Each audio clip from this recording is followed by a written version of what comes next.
MLA ticket ఇవ్వకపోతే అలిగారని ఒక చిన్న ఇది ఉంది. అవునమ్మా, ఎందుకు అలిగారు? బాగుమడది అనేది మైనస్ పాయింట్ అన్నట్టుగా మిగతా వాళ్ళకంటే అన్ని రకాలుగా మేలుగా ఉన్నప్పుడు ఎందుకు ఇవ్వకూడదు? మా తమ్ముడికి టికెట్ ఇవ్వమని మీ అక్కగారిని సపోర్ట్ చేయలేదు. ఒక రకంగా మీరు రాజకీయ నాయకుడే, కానీ వరుసకు చూస్తాం మేనమామ కదా, ఎందుకని మంత్రి పదవి ఇవ్వలేదు మీకు? 2024 ఎలక్షన్స్లో ఓడిపోవడానికి ప్రధాన కారణం ఏంటంటే 11 మందికి దిగజారిపోవడానికి కారణం ఏంటంటే జగన్మోహన్ రెడ్డి గారు ముఖ్యమంత్రిగా ఓవర్ ఎక్స్పెక్టేషన్స్ ఉంటాయి. సో ఫ్లాప్ అయిందని మొత్తానికి ఒప్పేసుకుంటున్నారు. 11 సీట్లు వచ్చినాయంటే కాదు, అంతకంటే వేరే ఏం లేదు. జగన్మోహన్ రెడ్డి గారు గెలవాలంటే మేనమామగా మీరేం సలహా ఇస్తారు? మేనమామ కథ దేవుడు ఎరుగ్గానే మేము సలహా ఇచ్చేదానికంటే ఆయనే బెటర్గా. జగన్మోహన్ రెడ్డి గారికి అంతా తెలుసు అనుకుంటారా, లేకపోతే నాకు చెప్పాల్సిన అవసరం ఏమీ లేదని అనుకుంటారా? విజయమ్మ గారు 2024 ఎలక్షన్స్ అప్పుడు మీరు షర్మిలాకి సపోర్ట్ అందివ్వాలి, జగన్కి కాదు అంటే కొడుకును కాదని షర్మిలా గారికి సపోర్ట్ చేయమని చెప్పడానికి కారణం ఏంటంటారు? చంద్రబాబు డైరెక్షన్లో ప్రతి యాంగిల్ను ఉపయోగించుకోవడం ఎట్లా అనేది ఎవరికి తెలియదు. వైఎస్ఆర్ మరణం తర్వాత కుటుంబం ఇలా అవడానికి కారణం ఏంటి? ఇప్పుడు ఏ కుటుంబంలో అన్నదమ్ములు కలిసి ఉన్నారమ్మా, ఏ కుటుంబంలో అన్నా చెల్లెళ్ళు కలిసి ఉన్నారమ్మా? మీరేమైనా సామరస్యం చేసే ప్రయత్నం చేశారా షర్మిలా గారికి జగన్ గారికి మధ్యలో? తండ్రితో సమానులైనటువంటి చంద్రబాబు నాయుడు గారు జగన్మోహన్ రెడ్డి గారితో ఫైట్ అనేది మీకెలా అనిపిస్తోంది? చంద్రబాబు నాయుడు అగనెస్ట్ ఆయన వయసు ఏంది సంబంధం లేదు. చంద్రబాబు నాయుడుని అగనెస్ట్గా ట్రీటే చేయడం లేదు ప్రజలు. ఇప్పుడు జగన్ గారు చేయబోయే పాదయాత్ర హిట్ అవుతుందంటారా? గెలవడానికి కాదు కానీ జగన్మోహన్ రెడ్డి గారి కాన్ఫిడెన్సే కూటమి ప్రభుత్వం ఏర్పడటానికి బలమైన కారణం. భయం. వైఎస్ఆర్ కాంగ్రెస్ పార్టీ అంటే భయం, జగన్మోహన్ రెడ్డి గారు అంటే భయం. ఒక్కరుగా ఎదుర్కొనే పరిస్థితి వీళ్ళు ఎవరికి లేదు. జగన్ గారు ఫ్యూచర్లో కూడా సింగిల్ గానే ఉంటారా? ఎవరితోనైనా పొత్తులు పెట్టుకునే ప్రయత్నాలు ఏమైనా జరగవచ్చా? ఏమైనా జరగవచ్చు. పెట్టుకోవాల్సి వస్తే ఎవరితో పొత్తు పెట్టుకునే ప్రయత్నం చేస్తారు? ఇంతకుముందు మేము విన్నాం మీ గురించి, నటుడు కావాలనుకున్నారంట. ఇప్పుడున్న పరిస్థితులు దానికి సహకరించలేదు. లేకపోతే డెఫినెట్గా. హాయ్ అండి, నమస్తే, వెల్కమ్ టు విప్రాచి. నేను యాంకర్ విజయ్. ఈరోజు మనం వైఎస్ఆర్ కడప జిల్లాలో ఉన్నాం. వైఎస్ఆర్ గారి కుటుంబానికి బంధువు, కడప ప్రజలకి ఆత్మీయ బంధువు. పదవుల కోసం ఆశపడే రకం అయితే కాదు, కానీ ప్రజలకు చేయాల్సిన మేలు సాయశక్తులా తనకున్నంతలో ప్రతి ఒక్కరికి న్యాయం చేశారు. ఎవరికైనా ఇబ్బంది అంటే తను ముందుండటానికి ఏ ఒక్క మూలను కూడా ఆలోచించింది లేదు. ఆయనే మన వైఎస్ఆర్ కడప జిల్లా, ప్రస్తుతం వైఎస్ఆర్ కడప జిల్లాకి ఇన్ఛార్జ్గా ఉన్నటువంటి పోచంరెడ్డి రవీంద్రనాథ్ రెడ్డి గారు. సో లేట్ చేయకుండా ఇన్వైట్ చేద్దాం. హాయ్ సార్, నమస్తే. నమస్కారం అండి. ఎలా ఉన్నారు? బాగున్నామమ్మా. బాగున్నారా సార్?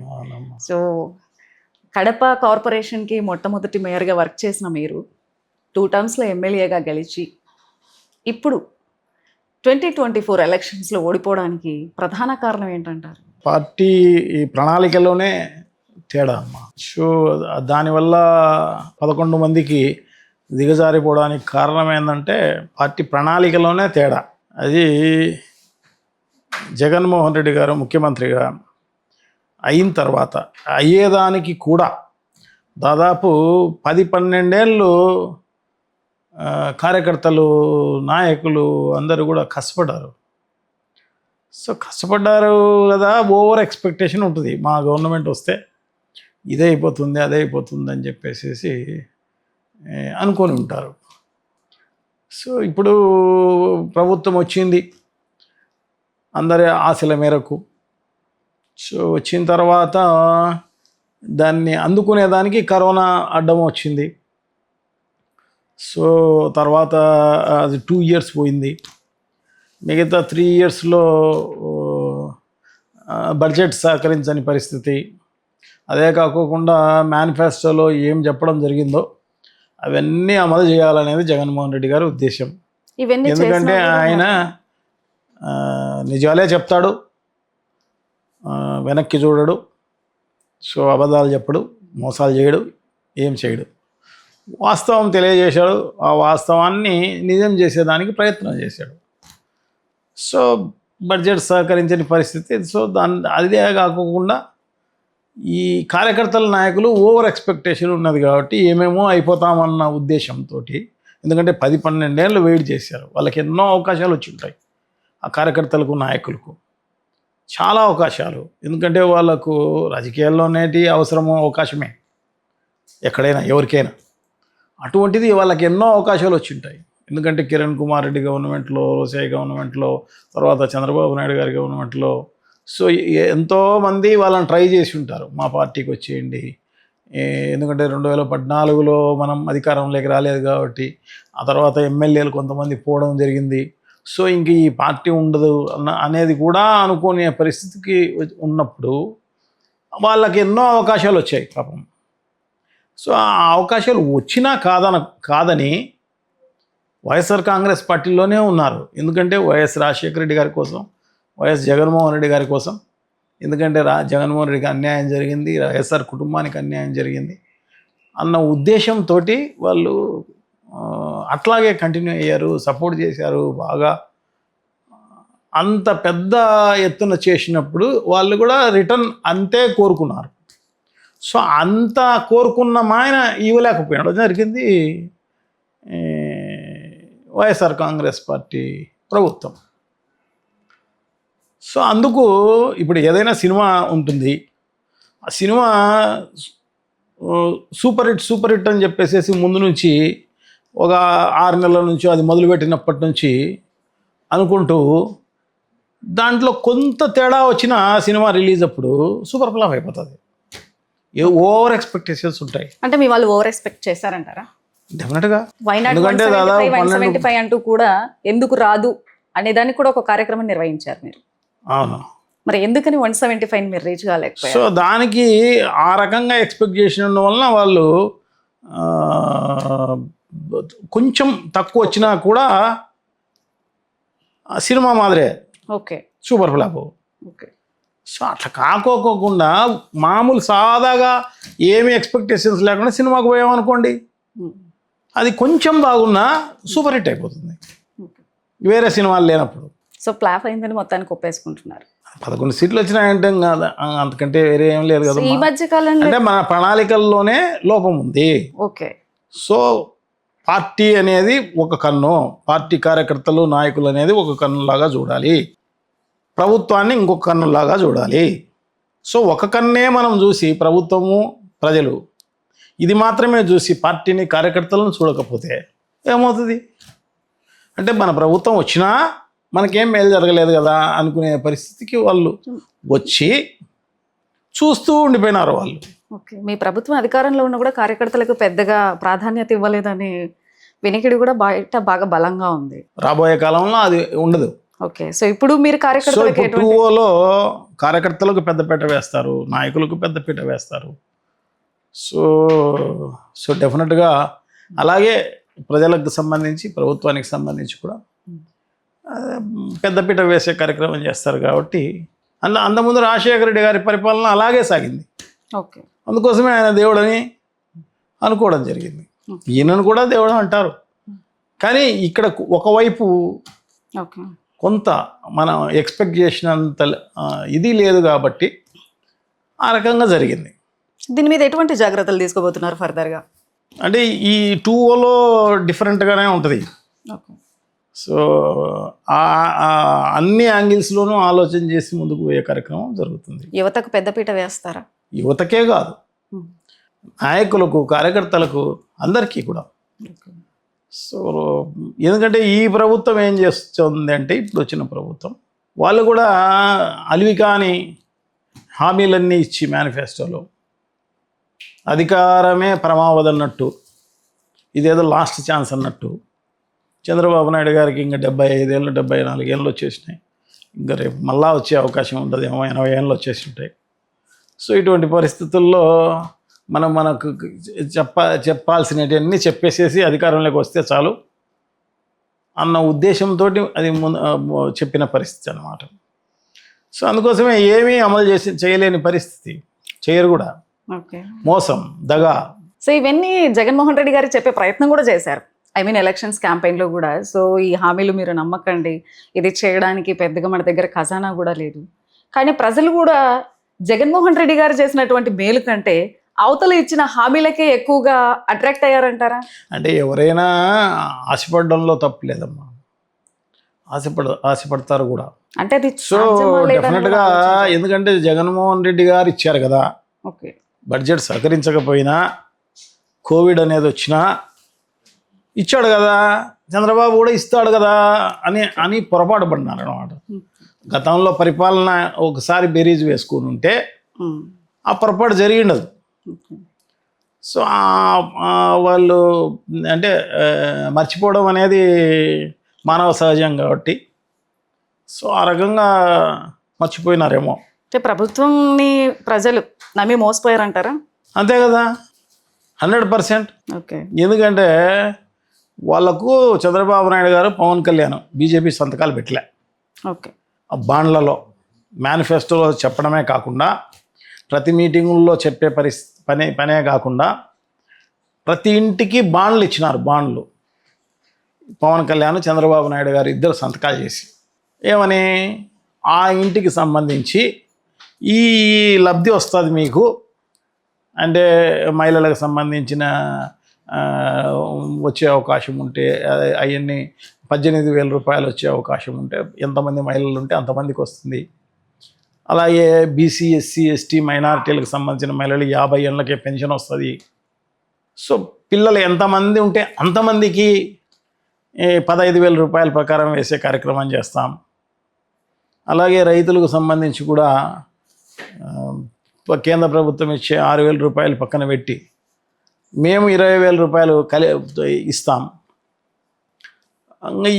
ఇవన్నీ కూడా చెప్పడం జరిగింది అన్నమాట. సో ఇదే కాకుండా నిరుద్యోగులకు కూడా వారికి ఉద్యోగాల గ్యారంటీ మేము ఇచ్చేస్తాం, చూడు డిఎస్సి ఫస్ట్ సంతకం మాదే పెట్టేస్తాం అని చెప్పేసేసి ఉద్యోగము ఇవ్వలేదు, వాళ్ళకు నిరుద్యోగ భృతి ఇవ్వలేదు.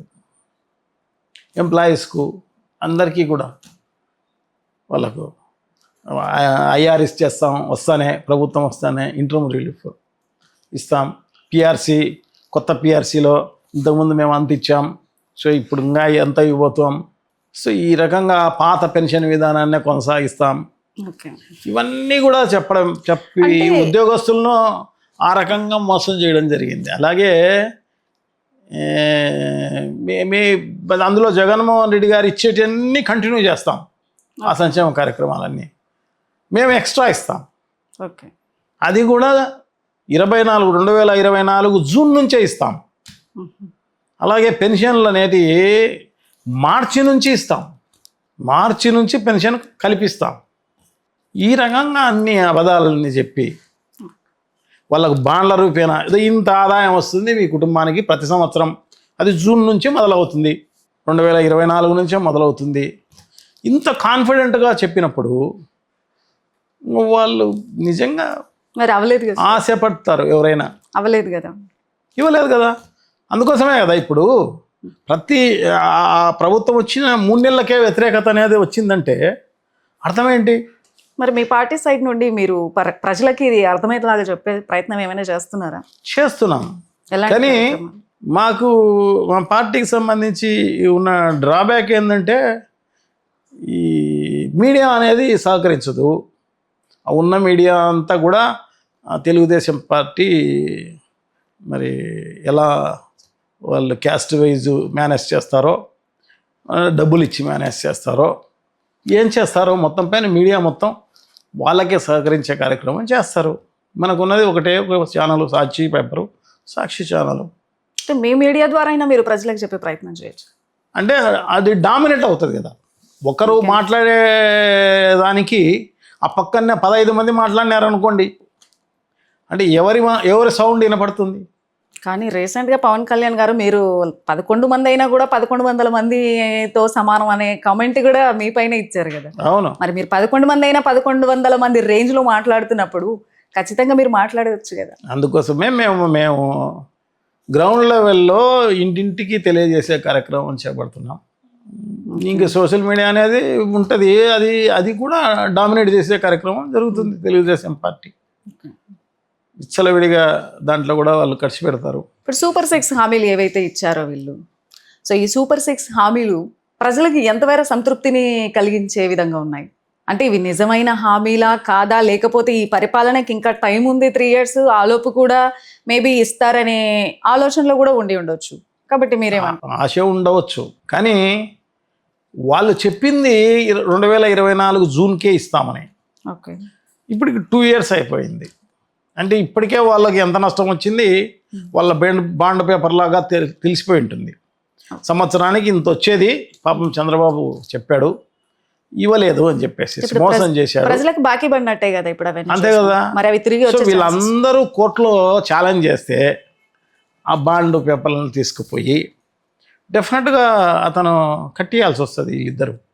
అందుకు బీజేపీ వాళ్ళు పాపం వాళ్ళు సంతకం చేయలే. ఓకే. కూటమిలో ఉన్నా సంతకం చేయలే. చాలా తెలివిగల వాళ్ళు, వీళ్ళు ఎట్లా ఇచ్చే పరిస్థితి ఉండదు అని వాళ్ళకి ముందే తెలిసినట్టుంది, చేయలే వాళ్ళు. ఎలక్షన్స్ క్యాంపెయిన్లో ప్రధానంగా జగన్మోహన్ రెడ్డి గారి గురించి ఒక పాయింట్ని చాలా గట్టిగా మాట్లాడారు. పాస్ పుస్తకాల మీద జగన్మోహన్ రెడ్డి గారి ముఖ చిత్రం ఉండడం వల్ల సో మీకు సంబంధించిన భూములన్నీ కూడా జగన్మోహన్ రెడ్డి గారికి వెళ్ళిపోతాయని బాగా బలంగా ప్రజల్లోకి విపరీతంగా చేర్చారు. దాన్ని అమాయక ప్రజలు నిజంగా అది నిజమేనేమో అని నమ్మేసి కూడా జగన్మోహన్ రెడ్డి గారికి వ్యతిరేకత వచ్చిందనే ఒక వినికిడి కూడా ఉంది. దీనిపై మీ స్పందన? అది 1902లో సర్వే జరగడం జరిగింది బ్రిటిష్ కాలంలో. దాని తర్వాత మళ్ళా సర్వే పూర్తి స్థాయిలో జరిగిన పరిస్థితి లేదు. సో అప్పటి నుంచి ఇప్పటి వరకు రికార్డ్స్లో చాలా మార్పులు వచ్చినాయి. చాలామంది ఈ భూములు అమ్ముకొని ఉంటారు, కొనుక్కొని ఉంటారు, వాళ్ళ వారసులకు వచ్చి ఉంటారు, వాళ్ళ వారసుల పేర్లు ఉండవు. అట్లాగే చాలామందికి భూములు అలాట్ చేసి ఉంటారు, ఇంటి పట్టాలు ఇచ్చి ఉంటారు, సో భూములు కూడా ఇచ్చి ఉంటారు. సో అవన్నీ కూడా రికార్డ్ అవ్వలే. ఓకే. దానివల్ల నష్టం జరుగుతుందన్న ఉద్దేశంతో ఇది త్రూఅవుట్ భారతదేశంలో ఉంది.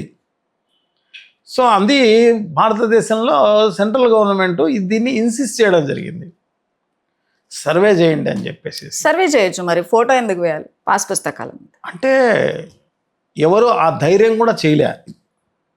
అంతకుముందున్న సీఎంలు కానీ ఇంకోరు కానీ వేరే రాష్ట్రాల్లో కానీ ఎవరు కూడా ఆ ధైర్యం చేయలే. సో జగన్మోహన్ రెడ్డికి ఆ నెట్వర్క్ ఉంది ఓకే ధైర్యం చేసేదానికి. ఎందుకంటే ప్రతి 2000 గ్రామాలకు 2000 జనాభా కలిగిన గ్రామానికి ఒక సచివాలయం ఉంటుంది, రైతు భరోసా కేంద్రం ఉంటుంది, అలాగే వెల్నెస్ సెంటర్ ఉంటుంది, 50 ఇళ్ళకు ఒక వాలంటీర్ ఉంటారు. సో ఆ రకంగా ఉన్న ఫెసిలిటీ ఈ స్టేట్లోనే ఉంది, మిగతా స్టేట్లో అది లేదు.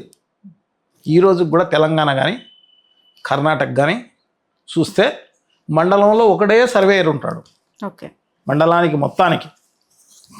వేరే ఇక్కడ మినిమం అంటే 10 మంది, మ్యాక్సిమం అంటే 20-25 మంది సర్వేయర్లు ఉంటారు ఒక్కొక్క మండలానికే. అంత నెట్వర్క్ ఉంది.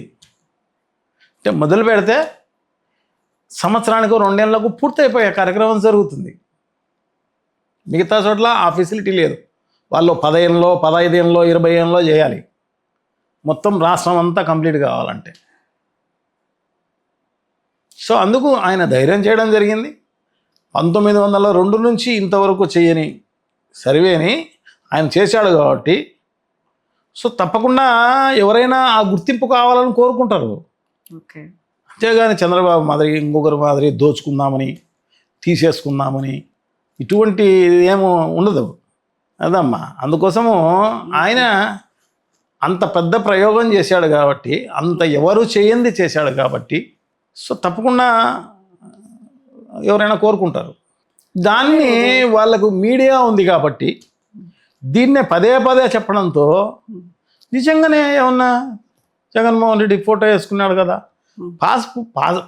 పాస్బుక్ల్లో ఫోటో అనేది ఈయన వేసినా కూడా ఇప్పుడు కూడా ఒకసారి ఆన్లైన్లో మనం 10-1 కానీ అడంగల్ కానీ ఆన్లైన్లో ఈ రోజుకు తీసుకుంటే అనగానే సత్యప్రసాద్ ఒకవైపు, చంద్రబాబు నాయుడు గారు ఇంకొక వైపు ఉంటారు.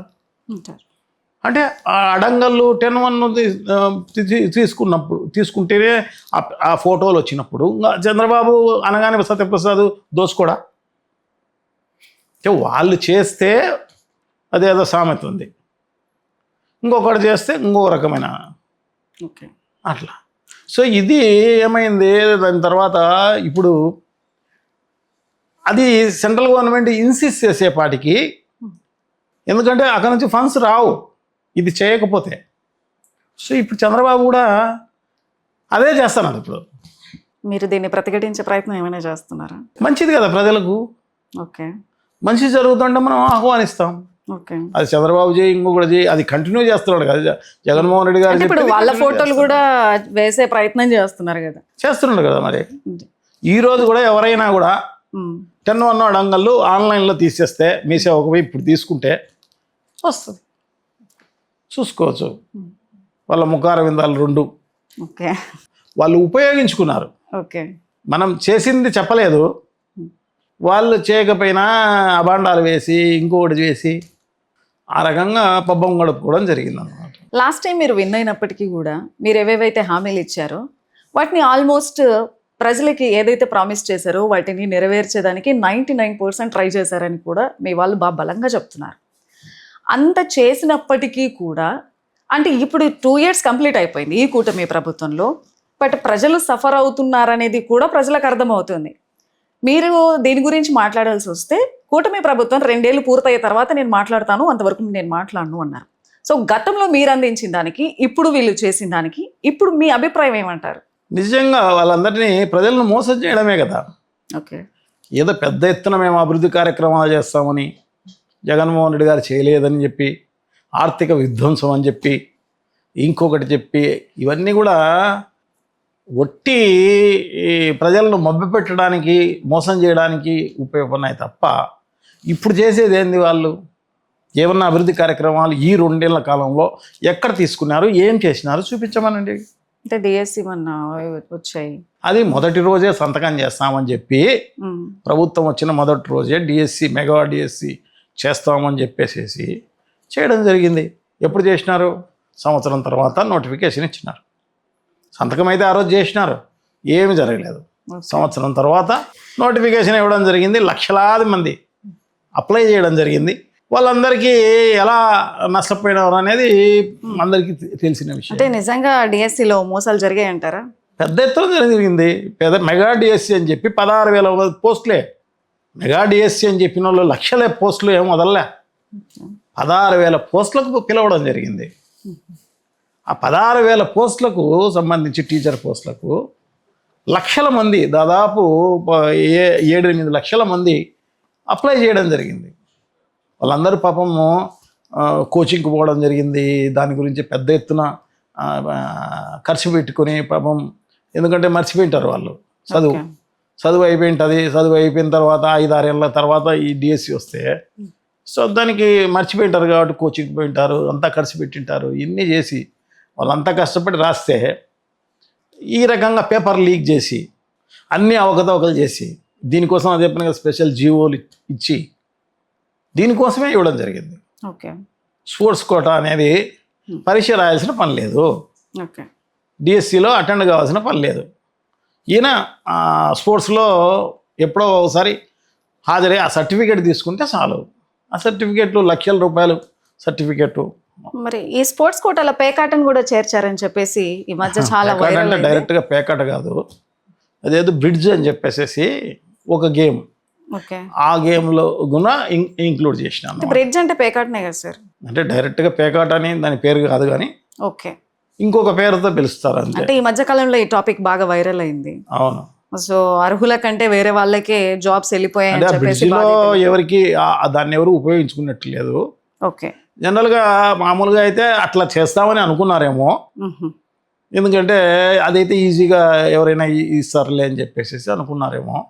కానీ మామూలుగానే ఏ స్పోర్ట్స్ అయినా ఆడకపోయినా సర్టిఫికేట్ దొరికేటప్పుడు ఓకే. సో ఈ ప్రయోగం చేయలే, లేకుంటే దాంట్లోనే ఇచ్చిందిరేమో, ఆ కోటా మొత్తం ఫిలప్ చేసిందిరేమో, ఆ గేమ్లోనే బ్రిడ్జ్లోనే పెట్టిందిరేమో. సో ఈజీగా దొరుకుతుంది కాబట్టి సర్టిఫికేటు, సర్టిఫికేట్ వాళ్ళకి కావాల్సిన వాళ్ళకి 15 లక్షలకు 20 లక్షలకు 30 లక్షలకు అమ్మేసుకోవడం. మరి డిఎస్సి బాధితులకు మీరు ఎలా న్యాయం చేయగలుగుతారు? మీరు అధికారంలో లేరు కదా. డెఫినెట్గా జగన్మోహన్ రెడ్డి గారు అందరికీ హామీ ఇవ్వడం జరిగింది. మన ప్రభుత్వం రాగానే ఎంక్వైరీ చేయడం జరుగుతుంది. సో ఎంక్వైరీ చేయడమే కాకుండా ఎవరైతే ఈ కార్యక్రమాల్లో పాల్గొన్నారో వాళ్ళకు తప్పకుండా శిక్ష పడే కార్యక్రమం జరుగుతుంది. ఎవరైతే అన్యాయం అయిపోయిన అర్హులు కలిగిన వాళ్ళు అన్యాయం అయిపోయిన వాళ్ళు ఎవరన్నా ఉంటే వాళ్ళందరికీ కూడా కొత్తగా ఉద్యోగాలు క్రియేట్ చేసేరా ఇస్తాము అని చెప్పేసి జగన్మోహన్ రెడ్డి గారు చెప్పడం జరిగింది. ఓకే. సో డెఫినెట్గా అది జరగబోతుంది. నిలబెట్టుకుంటారన్నమాట. మాట ఇస్తే నిలబెట్టుకుంటాడు. అందుకోసమే కదా మేనిఫెస్టో అమలు చేయాలని చెప్పేసి మిగతా కార్యక్రమాలన్నీ పక్కన పెట్టి ఓకే. దాన్నే అమలు చేసింది. సో జగన్మోహన్ రెడ్డి గారు ఇప్పుడు 2029లో సో మీరు ఒకవేళ సలహా ఇవ్వాలంటే జగన్మోహన్ రెడ్డి గారు గెలవాలంటే మేనమామగా మీరేం సలహా ఇస్తారు ప్రధానంగా? మేనమామ కథ దేవుడు ఎరుగ్గానే ఒక రాజకీయ నాయకుడిగా, ఒక సీనియర్ రాజకీయ నాయకుడిగా డెఫినెట్గా ఇస్తాను. ఏమని సార్? ఎందుకంటే ఆయనకు ఆల్రెడీ, ఎందుకంటే ఆయనకు ఏ అలవాట్లు కానీ ఇంకోటి కానీ ఏమి లేవు. ఎంతసేపు ఉన్నా ఆయన ప్రజలు, రాజకీయాలు, పార్టీ తప్ప ఇంక వేరే ఆలోచన కూడా ఉండదు. సో అటువంటి పరిస్థితుల్లో ఎక్కడ ల్యాక్ వచ్చింది, ఎక్కడ మనం లూజ్ కావడం జరిగింది, ఏ పరిస్థితుల్లో అట్లా జరిగింది. సో దాన్ని పునరావృతం కాకూడదు అనేది డెఫినెట్గా జగన్మోహన్ రెడ్డి గారికి ఇవన్నీ ఆల్రెడీ మేము సలహా ఇచ్చేదానికంటే ఆయనే బెటర్ క్యాండిడేట్. ఓకే. సో అదే కాకుండా మేము ఇచ్చే సలహాలు తప్పకుండా ఇస్తాం డెఫినెట్గా. జగన్ మొండివాడు, పైగా ఎవరి మాట వినడు, ఎవరి సలహా తీసుకోడు అంటే ఇది ఎంతవరకు కరెక్ట్? రాజకీయ రంగం అనేది ఖచ్చితంగా ఒకరి సలహా అనేది అప్పుడప్పుడు అవసరం అవుతుంది. జగన్మోహన్ రెడ్డి గారికి అంతా తెలుసు అనుకుంటారా, లేకపోతే నాకు చెప్పాల్సిన అవసరం ఏమీ లేదని అనుకుంటారా? అట్లేం కాదమ్మా, వింటారు. అట్లేం కాదు. ఓకే. సీనియర్స్ ఎక్కువ సలహాలు తీసుకుంటారు, దానికంటే ముందుకు పోయే కార్యక్రమం చేస్తారు. ఇవన్నీ అంటే ఒక చిన్న రూమర్ ఉంది సార్ బ్యాక్ సైడ్ ఏంటంటే సజ్జల రామకృష్ణారెడ్డి గారికి పూర్తి బాధ్యతలు ఇచ్చి నా సరిగ్గా గ్రౌండ్ రియాలిటీకి రాకపోవడం వల్ల కూడా సో ఓడిపోయేదానికి ప్రధాన కారణం అనేది కూడా ఒక మాట ఉంది. సో ఎవరినో కానీ విక్టిమ్ చేయాలన్న ఉద్దేశంతో సజ్జల రామకృష్ణారెడ్డి పేరు చెప్తారు తప్ప ఓకే అదేం కాదమ్మా. ఓకే. సజ్జల రామకృష్ణారెడ్డి బాగా కష్టపడతాడు, పార్టీకి మంచిగా పార్టీకి పనిచేస్తారు. మరి మీరెందుకని సార్ అంటే 2 టర్మ్స్లో ఎమ్మెల్యేగా గెలిచి కూడా అంటే ఒక రకంగా మీరు రాజకీయ నాయకుడే కానీ వరుసకు చూస్తే మేనమామ కదా, ఎందుకని మంత్రి పదవి ఇవ్వలేదు మీకు? మీరేం ఆశించలేదు అసలు? అంటే ప్రభుత్వం వచ్చి దాదాపు ప్రజల ఆశల మేరకు 10-12 ఏళ్ళు కష్టపడి వాళ్ళు ప్రభుత్వం వచ్చిన తర్వాత సో డెఫినెట్గా అందరికీ అవకాశం రావాలని చెప్పేసి అనుకునే పరిస్థితి ఉంటుంది. సో అందుకోసమే నేనే ఆయనకు చెప్పడం జరిగింది అన్నమాట. ఏమని చెప్పారు? ఈ ఫస్ట్ టర్మ్ వద్దులే, ఓకే, నెక్స్ట్ టర్మ్ తప్పకుండా. సో 2029లో పోచంరెడ్డి రవీంద్రనాథ్ రెడ్డి గారు మినిస్టర్ అయ్యే ఛాన్సెస్ ఉందా, మంత్రి అయ్యే ఛాన్సెస్ ఉందా? ఏమమ్మా దేవుడు ఏమనుకుంటాడో, మీరేమనుకుంటున్నారో చెప్పండి. నేనైతే వస్తుందని అనుకుంటాను. ఓకే. సో బరిలో కూడా నెక్స్ట్ మీరే ఉంటారు? నేను నా కొడుకు కూడా ఉంటాడు, నేను కూడా ఉంటాను. ఓకే. సో మీ కొడుకు ఏ రకంగా రాజకీయంగా ముందుకు రావాలని మీరు కోరుకుంటున్నారు? అంటే ఏమైనా పదవి ఆశించా లేకపోతే నిజంగా ప్రజలకు మేలు చేయాలనే ఉద్దేశంతోనే వస్తున్నారా? ప్రజలకు మేలు చేయాలని వస్తారు. ఓకే. అనుభవం ఉందంటారా మీ కొడుక్కి? ఉంది, ఎందుకంటే రాజకీయ కుటుంబం నుంచి వచ్చినారు కాబట్టి. ఓకే. సో ఇవన్నీ కూడా చూస్తూ ఉంటారు, వింటూ ఉంటారు. ఓకే. ప్రజలకు సర్వీస్ చేయాలనేది చిన్నప్పటి నుంచి ఉండేది, భవిష్యత్తులో కూడా ఉండబోతుంది. సార్ రాజశేఖర్ రెడ్డి గారికి మీకు ఎటువంటి అనుబంధం ఉండేది? బాబా బామర్దులు, సో ఆ రిలేషన్ ఎలా ఉండేది ఒకసారి విప్రా టీవీ ప్రేక్షకులకి? రాజశేఖర్ రెడ్డి గారు అంటే నా సర్వస్వం అన్నట్టే. ఎందుకంటే నేను 8th class something 8th class ఏదో చదువుతాను, అప్పుడు పెళ్ళయింది వాళ్ళకు. సో అప్పటి నుంచి చాలా మటుకు నా లైఫ్లో సెలవులు వచ్చినా మా అక్కతో ఉండేవాళ్ళము. సో ఇంకే మ్యాక్సిమం నా చదువు అయిపోయిన తర్వాత కూడా వాళ్ళతోనే ఉన్నాను నేను. సో ఆ రకంగా మ్యాక్సిమం టైము ఆయనతో గడిపే అవకాశం నాకు వచ్చింది. సో ఆయన ఇంత గొప్పవాడని నాకు అప్పుడు తెలియదు, ఆయన చనిపోయిన తర్వాత తెలిసిందనమాట. సో ప్రజల్లో ఇంత దేవుళ్ళలాగా వ్యవహరించిన వ్యక్తి మనం గుర్తించలేదే అని చెప్పేసి నేను ఆయన్ను భావలాగా చూడడం జరిగింది తప్ప ఆయన ఇంత గొప్పవాడు అని చెప్పేసి తర్వాత తెలిసింది అనమాట. ఆయన హయాంలో మీకు ఎమ్మెల్యే టికెట్ ఇవ్వకపోతే అలిగారని ఒక చిన్న ఇది ఉంది. అవునమ్మా. ఎందుకు అలిగారు? అంటే బావమరిది అనేదే మైనస్ పాయింట్ అన్నట్టుగా. ఓకే. సో ఆ రకంగా ఎవరైతే అర్హత ఉందో, ఎవరైతే ఎలిజిబిలిటీ ఉందో వాళ్ళకి ఇవ్వాలి. అంతేగాని బావమరిదనో లేకుంటే ఇంకొకటనో అని పక్కన పెట్టడం తప్పు కదా. ఓకే. మిగతా వాళ్ళకంటే అన్ని రకాలుగా మేలుగా ఉన్నప్పుడు ఎందుకు ఇవ్వకూడదు? ఇది ఒకటే పెట్టి మీ అక్కగారు సపోర్ట్ చేయలేదు? చేస్తుంది. ఎందుకు మా తమ్ముడికి టికెట్ ఇవ్వమని వైఎస్ రాజశేఖర రెడ్డి గారికి మీ అక్కగారు ఏం సపోర్ట్ చేయలేదా? చేస్తుంది. చేశారు. ఓకే. మీ అక్కగారికి మీకు ఎటువంటి రిలేషన్ ఉండేది? అంటే మిమ్మల్ని ప్రతి చోట చూడటం కానివ్వండి, ఇలా చెయ్యి, ఇలా ఉండి ఏమైనా సలహాలు ఇచ్చే ప్రయత్నం చేస్తారా ఆవిడ? చేస్తారు. ఓకే. రాజశేఖర రెడ్డి గారు కూడా మంచిగా సలహాలు ఇస్తారు. ఓకే. అన్ని విషయాల్లో చేస్తారు. ఇట్లా నడుచుకోవాలి, ఇట్లా ఉండాలి అట్లా అందరికి కూడా చెప్పేవాడు. మా అందరికి కూడా ఆ రకంగానే. అందుకోసమే ఒక క్రమ పద్ధతి అనేది ఉంటుంది. జగన్మోహన్ రెడ్డి గారికైనా, నాకైనా, ఇంకొకరికైనా ఒక సిస్టమేటిక్గా ఉంటుంది అన్నమాట. వేగ్గా ఉండదు. ఓకే. ఫుడ్ నుంచి మొదలుకొని ఫుడ్ ఇలా తినాలి, ఇలా వ్యవహరించాలి, ఇలా మాట్లాడాలి, ఇలా చేయాలి. ఆయనకు టైం దొరికినప్పుడల్లా చెప్పేవాడు అందరికీ కూడా. ఓకే. ఆయన ఆలోచన విధానం మీకు ఏవైనా నేర్చుకోవాలని అనిపించిందా ఆయన ఆలోచనను చూసి? డెఫినెట్గా ఆయన రోల్ మోడల్ కదా. ఓకే. దాంట్లో మీరు ఏది బాగా తీసుకుంటారు? ఆయన ఆలోచనల్లో ఇలా ఆలోచించారు, నేను కూడా అలా ఆలోచించే ప్రయత్నం చేయాలని ఏ విషయంలో అయినా మీరు అలా అంటే మన ఊహ కందని విధంగా ఆయన ఆ సేవాభావంతో సర్వీస్ చేశాడు ఆయన. ఇప్పుడు 108 అనేది ఎవరికి రాదు. Right sir. ఇది భారతదేశంలోనే అటువంటిది ఆయనే మొదలుపెట్టడం. 108 అనే ఆయన డాక్టర్ కాబట్టి. సో ప్రజలు పాపం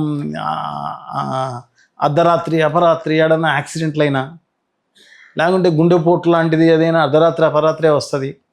వాళ్ళకు వెహికల్ లేక ఎంతమంది చనిపోతారు ఏంటి. సో ఇది 10 నిమిషాల్లో మనం ఈ ట్రాన్స్పోర్ట్ను అరేంజ్ చేయగలిగితే ఆ గోల్డెన్ అవర్స్లో హాస్పిటల్కి చేరే అవకాశం ఉంటుంది కదా అని చెప్పేసి ఆయన పెద్ద ఎత్తున ఆలోచన చేశాడు. కాబట్టి ఆయన ఆలోచన మేరకే 108 వచ్చింది. ఆరోగ్యశ్రీ అనేది కూడా విజయమ్మ గారు, రాజశేఖర రెడ్డి గారు ఇద్దరు అమెరికాకు పోవడం జరిగింది. ఓసారి పోతే అక్కడ ఉన్న ప్రజలు చూస్తే అక్కడ వాళ్ళ ఎంక్వైరీలో ప్రజలందరికీ ఇన్సూరెన్స్ ఉంది. అది కంపల్సరీ. అక్కడ ఎవరైనా ఇన్సూరెన్స్ అనేది, హెల్త్ ఇన్సూరెన్స్ అనేది కట్టాలి. అది కంపల్సరీ. సో అది ధనిక దేశం కాబట్టి వాళ్ళకు ఇన్సూరెన్సు కట్టే అవకాశం వాళ్ళకు ఉంది, కడతారు. సో వాళ్ళు హెల్త్ వరకు ఇబ్బంది లేకోకుండా అక్కడ అమెరికన్స్ వాళ్ళకు అన్ని హాస్పిటల్లోనూ పని జరుగుతుంది. మల్టీనేషనల్ హాస్పిటల్స్కి వెళ్తారు, అన్నీ జరుగుతాయి.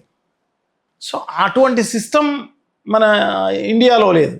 గవర్నమెంట్ హాస్పిటల్స్ తప్ప ఈ మామూలు ప్రజలు వాళ్ళ గ్రామాల్లో దగ్గరలో ఉన్న ఆర్ఎంపీల దగ్గరికి పోగలుగుతారు తప్ప ఇంకా పెద్ద హాస్పిటల్కి పోయే అవకాశం లేదు.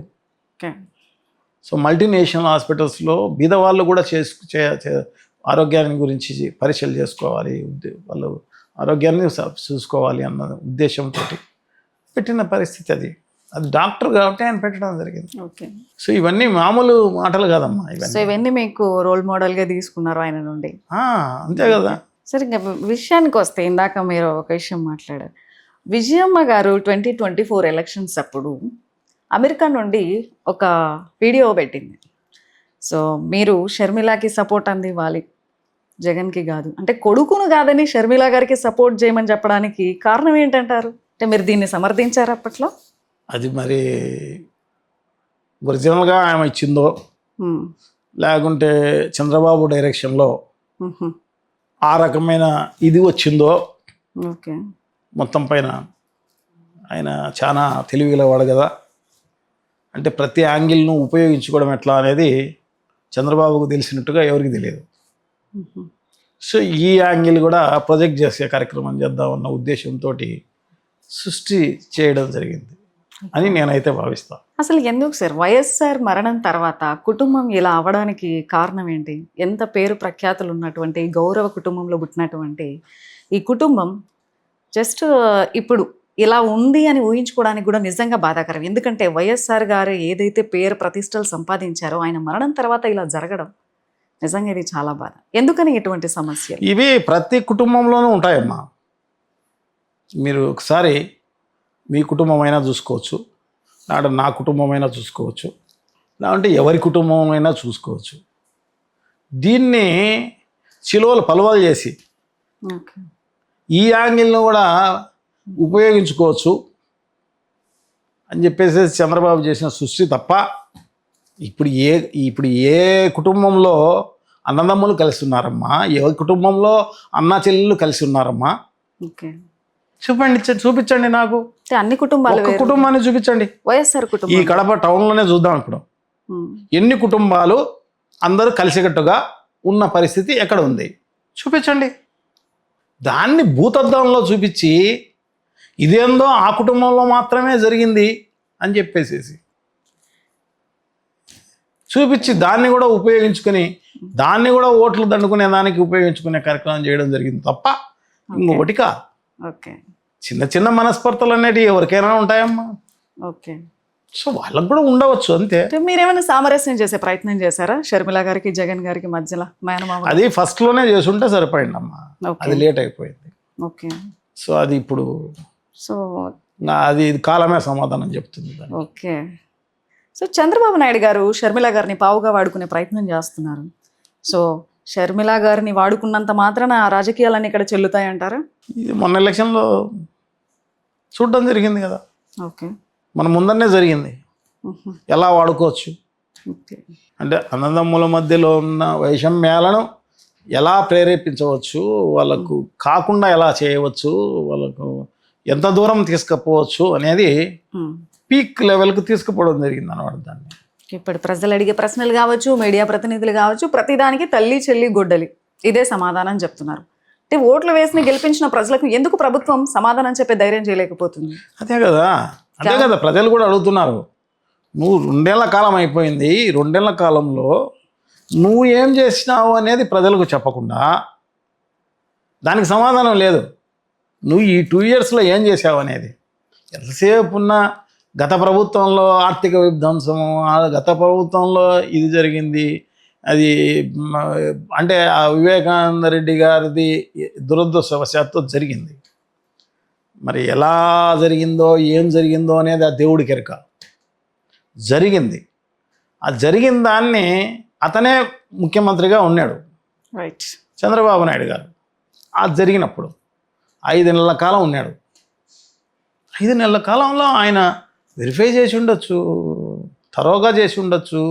ఎవరైతే అర్హులు ఉన్నారో, ఎవరైతే నేరం చేశారో వాళ్ళకి శిక్ష వేసి ఉండొచ్చు, ఇవన్నీ చేసి ఉండొచ్చు. మరి ఎందుకు చేయలేదా ఆయన? దీనివల్ల మీ పార్టీకి ఏమైనా నష్టం వచ్చిందా సార్? వివేకానంద హత్య గారి వల్ల మీకేమైనా? ఇది ఒక యాంగిల్. ఎందుకంటే ఆ మీడియా ప్రభావం అటువంటిది. ఓకే. ఆ ప్రభావంలో కొట్టుకుపోవాల్సిందే. అంటే సిబిఐ కూడా తేల్చి చెప్పేసింది, అయినా కూడా ఎందుకు వీళ్ళు ప్రత్యేకంగా ఈ వ్యాఖ్యలను అడ్డం పెట్టుకుని? సిబిఐ కాదు కదా, ఇంకా ఎవరన్నా చెప్పినా అదే పదే అదే మాట్లాడతారు. దీన్ని మీరు ఎందుకు అంటే ఆ సిబిఐ చెప్పింది కూడా మర్చిపోతారు ప్రజలు, మనం చెప్పిందే ఫ్రెష్ ఓకే అని తప్ప వేరే ఏం లేదు. సిబిఐ చెప్పినా దీంట్లో ఏం లేదని చెప్పినా, ఇంకొకటి చెప్పినా ఇంతే. ఇప్పుడు ఇదైనా కూడా అంతే. నిన్న విజయోత్సవాన్ని తిరుపతిలో జరిపినారు 2 yearsకి సంబంధించి, కూటమి ప్రభుత్వం అని చెప్పి. సో దాంట్లో అబద్ధాలు నిస్సిగ్గుగా చెప్పడం జరుగుతుంది. సో ఇది అమలు చేసినాం, అదే అమలు చేసినాం, సూపర్ 6 సూపర్ హిట్ విజయవంతంగా 2 ఏళ్ళు కంప్లీట్ అయిపోయింది. ప్రజలకు అది చేసాం ఇది చేసాం, ప్రజలకు తెలుసు అది ఏం చేసినారు అనేది. సో ఇప్పుడు అధికారంలో ఉన్నావు కాబట్టి, నీకు పోలీస్ సపోర్ట్ ఉంది కాబట్టి ప్రజలు క్వశ్చన్ చేయలేకపోతారు. ఎందుకంటే నువ్వు చిన్నదానికే సోషల్ మీడియాలో చిన్న ఎవరిపైనైనా కూడా పెడితే అది భావ స్వాతంత్రం ఉంది, ఎవరైనా పెట్టవచ్చు. కానీ ఇమ్మీడియట్గా ఏంటంటో గంజాయి కేసులు, వాళ్ళపైన ఇంకా ఏంటో కేసులు ఇవన్నీ పెట్టేసేసి వాళ్ళను ఒక స్టేషన్లో కాదు 20 స్టేషన్లో 30 స్టేషన్లలో కేసులు పెట్టి ఆ రకంగా తిప్పే కార్యక్రమం చేస్తుంటే ఎవరు పెడతారు, ఎవరు చేస్తారు చెప్పండి. దీనికి పరిష్కారం ఏంటి అంటే ప్రజలు ప్రశ్నించడానికి భయపడుతున్నారు, అపోజిషన్ వాళ్ళు అంటే ఇప్పుడు అధికారంలో లేరు కాబట్టి కామ్గా ఉన్నారు అని అనుకోవచ్చు. ఇప్పుడు ప్రశ్నించే వాళ్ళకు కూడా సమాధానం చెప్పకపోతే ఇప్పుడు మరి ఎవరు ప్రజలకు సపోర్ట్ అందించాలి? సో డెఫినెట్గా ఇది ఇప్పటికి 2 నెలలు అయిపోయిందమ్మా. 3వ ఏడు నుంచి డెఫినెట్గా మార్పు వచ్చే కార్యక్రమం, ప్రజల్లో క్వశ్చన్ చేసే ధైర్యం వచ్చే కార్యక్రమం జరుగుతుంది. ఇంకా 3 ఏళ్ళు ఉంది కదా, ఎందుకు వీళ్ళతో అగెనెస్ట్ చేసుకొని వచ్చే పెన్షన్ ఎందుకు పోగొట్టుకోవాలి, వచ్చే రేషన్ కార్డు తీసేస్తారు, వచ్చే ఆదాయం ఏదన్నా ఉంటే అది పోతుంది అని చెప్పేసేసి ఆలోచనలో ఉంటారు వాళ్ళు. పాపం ఎందుకు క్వశ్చన్ చేయాలి, ఇంకా టైం ఉంది కదా అన్న ఉద్దేశంతో ధైర్యం చేయలేకపోతున్నారు. ధైర్యం చేసే అవకాశం కూడా రాబోయే కాలంలో డెఫినెట్గా వస్తుంది. ఓకే, రేపు జగన్మోహన్ రెడ్డి గారి పాదయాత్ర కూడా 3వ ఏడు నుంచి 3 ఏళ్ళు పూర్తయిపోయిన తర్వాత డెఫినెట్గా పాదయాత్ర అనేది ఉంటుంది మళ్ళీ. సో ప్రజల్లో ఆ ధైర్యం వస్తుంది. ఓకే, ఆ భరోసాను మీరు కల్పిస్తారు ఖచ్చితంగా? తప్పకుండా, డెఫినెట్గా. ప్రీవియస్గా జగన్మోహన్ రెడ్డి గారు పాదయాత్ర చేసేటప్పుడు టైంలో గొప్ప నేత అవుతారని మీరు ఏ ఆధారం చేసుకొని చెప్పారు? ఎందుకంటే అతనికి ఈ ప్రజలపైన ఉన్న ప్రేమ కావచ్చు, అభిమానం కావచ్చు, వాళ్ళకి మేలు చేయాలనే పెద్ద సంకల్పం కావచ్చు, ఇవన్నీ చూస్తే డెఫినెట్గా ఇతను నాయకుడు అయితే డెఫినెట్గా మంచి ప్రజానాయకుడు అవుతారని చెప్పేసి ఎవరైనా ఊహిస్తారని నేనైనా అదే ఊహించడం జరిగింది. సో వైఎస్ రాజశేఖర రెడ్డి గారికి పాదయాత్ర కలిసి వచ్చింది, జగన్మోహన్ రెడ్డి గారికి అదే పాదయాత్ర కలిసి వచ్చింది. సో వీళ్ళని రోల్ మోడల్గా తీసుకుని చాలామంది పాదయాత్రలు అంటూ కూడా ప్రయత్నాలు చేశారు. అవి ఎంతవరకు హిట్ అయ్యాయి, ఫ్లాప్ అయ్యాయి అనేది అది వాళ్ళ దృష్టికి మనం వదిలేయాలి. ఎందుకమ్మా చంద్రబాబు నాయుడు గారి ఈవినింగ్ వాక్ అమ్మా అది. ఓకే, పొద్దున్న నుంచి 4:30-5 వరకు వ్యాన్లో ఉంటారు, 4:30-5 గంటలకు దిగుతారు. ఈవినింగ్ వాక్ 7-8 గంటలకు చేస్తారు. అంటే రాత్రిపూట ఎవరు ప్రజలు ఉంటారు, ఎవరు చెప్పుకుంటారు ప్రజలు, ఈయనకి ఏం కనపడుతుంది? ఓకే, కనపడాలి కదా, ఈ ఊర్లో ఈ సమస్య ఉంది కనపడాలి కదా. మనం రాత్రిపూట పోతే ఏం కనపడుతుంది? ప్రజలైనా ఎంతమంది ఉంటారు వాళ్ళ సమస్యలు చెప్పుకోవడానికి? ఈవినింగ్ వాక్ అంటే ముఖ్య నామకే వాస్తే అది వాళ్ళు చేసినందువలన ముఖ్యమంత్రి అయినారు, మనం కూడా చేస్తాం, మోసం చేస్తాం. లోకేష్ గారు కూడా పాదయాత్ర ఇంతకుముందు చేయడానికి ఇది చేశారు కదా, చేశాడు. మరి దాని మీద మీ స్పందన? యువగలం అనే పేరుతోటి ఆయన కూడా చేశాడు. ఎందుకని అంటే జగన్ గారు వైఎస్ రాజశేఖర రెడ్డి గారు చేసిన పాదయాత్ర ఉన్నట్టు ఎందుకు దాన్ని ఎవరు రీచ్ కాలేకపోతున్నారు? అంటే ఇది అభిమానంతో, ప్రేమతో చేసిన పాదయాత్రలు అవి. ఓకే, అది పెట్టుడు పాదయాత్రలు అంటే డబ్బులు ఇచ్చి పెట్టే కార్యక్రమం, నామకే వస్తే అంతే. అది అందుకోసం అది చేసే వాళ్ళకి ఎలా ఉంటుందో తెలియదు, కానీ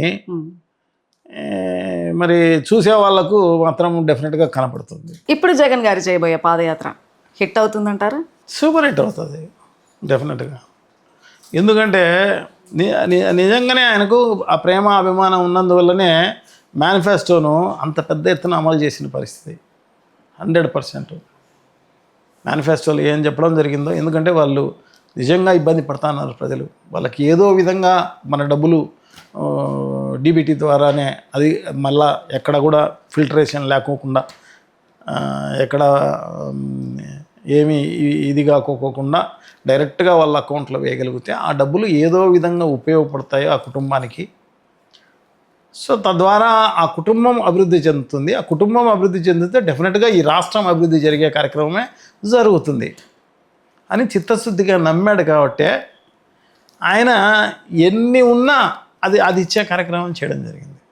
ఎటువంటి వ్యూహాలతో వెళ్ళబోతున్నారు రేపు ఎలక్షన్స్లో? పాదయాత్రకి ఎటువంటి వ్యూహాలతో వెళ్ళబోతున్నారు? వ్యూహాలు ఏముంటాయమ్మా?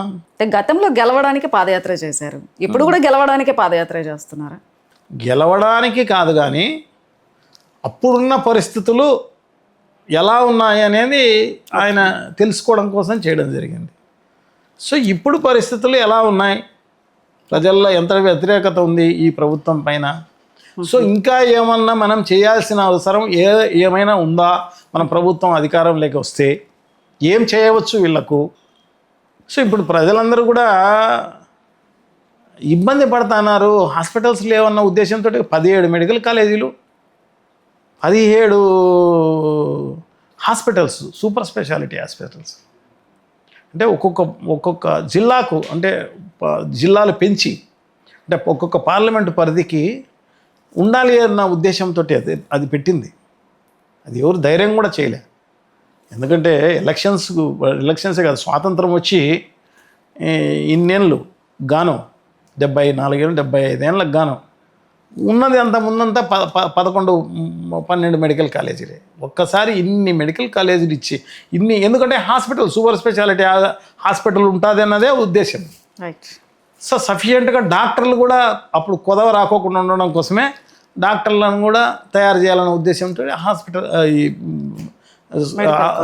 కాలేజీలు పెట్టడం జరిగింది అనమాట. కానీ దీనిని కూడా ప్రైవేటీకరణ చేయాలని విశ్వ ప్రయత్నాలు జరిగాయి కదా. అదే ఏదైనా ఈ చంద్రబాబు నాయుడు ఆయన ఎలా ఉంటాడంటే, గతంలో కూడా దాదాపు కొన్ని వందల ప్రభుత్వానికి సంబంధించిన ఈ స్పిన్నింగ్ మిల్లులు, కోఆపరేటివ్ సెక్టార్లో స్పిన్నింగ్ మిల్లులు, కోఆపరేటివ్ సెక్టార్లో షుగర్ ఫ్యాక్టరీలు, సో ఇవన్నీ కూడా అమ్మిన ఘనత ఎవరిది అంటే చంద్రబాబు నాయుడు గారిది. పప్పు బెల్లాల మాదిరి వాళ్ళ బినామీలకు వాళ్ళకు వీళ్ళకు అమ్మేసే కార్యక్రమం అన్నమాట. సో అవే కాదు, పెద్ద పెద్ద ఆల్విన్ ఫ్యాక్టరీ అనేది ఒకటి అయితేనేమి హైదరాబాద్లో ఉండేది, ఇక్కడ నందలూరులో ఉండేది. సో దీన్ని ప్రైవేటైజేషన్ అంటే అమ్మేయడం జరిగింది. సో రిపబ్లిక్ ఫోర్స్ అనే దాన్ని అమ్మడం జరిగింది. సో ఈ రకంగా పాలకు సంబంధించిన, మిల్క్కి సంబంధించిన డైరీలన్నీ కూడా ప్రైవేటైజేషన్ చేయడం జరిగింది, అన్నీ మూసేయడం జరిగింది. తన స్వభావం కోసమే. మిల్క్ డైరీలు ఎందుకు, తన హెరిటేజ్ బాగా నడవడం కోసం అవి ఉండకూడదని చెప్పేసి.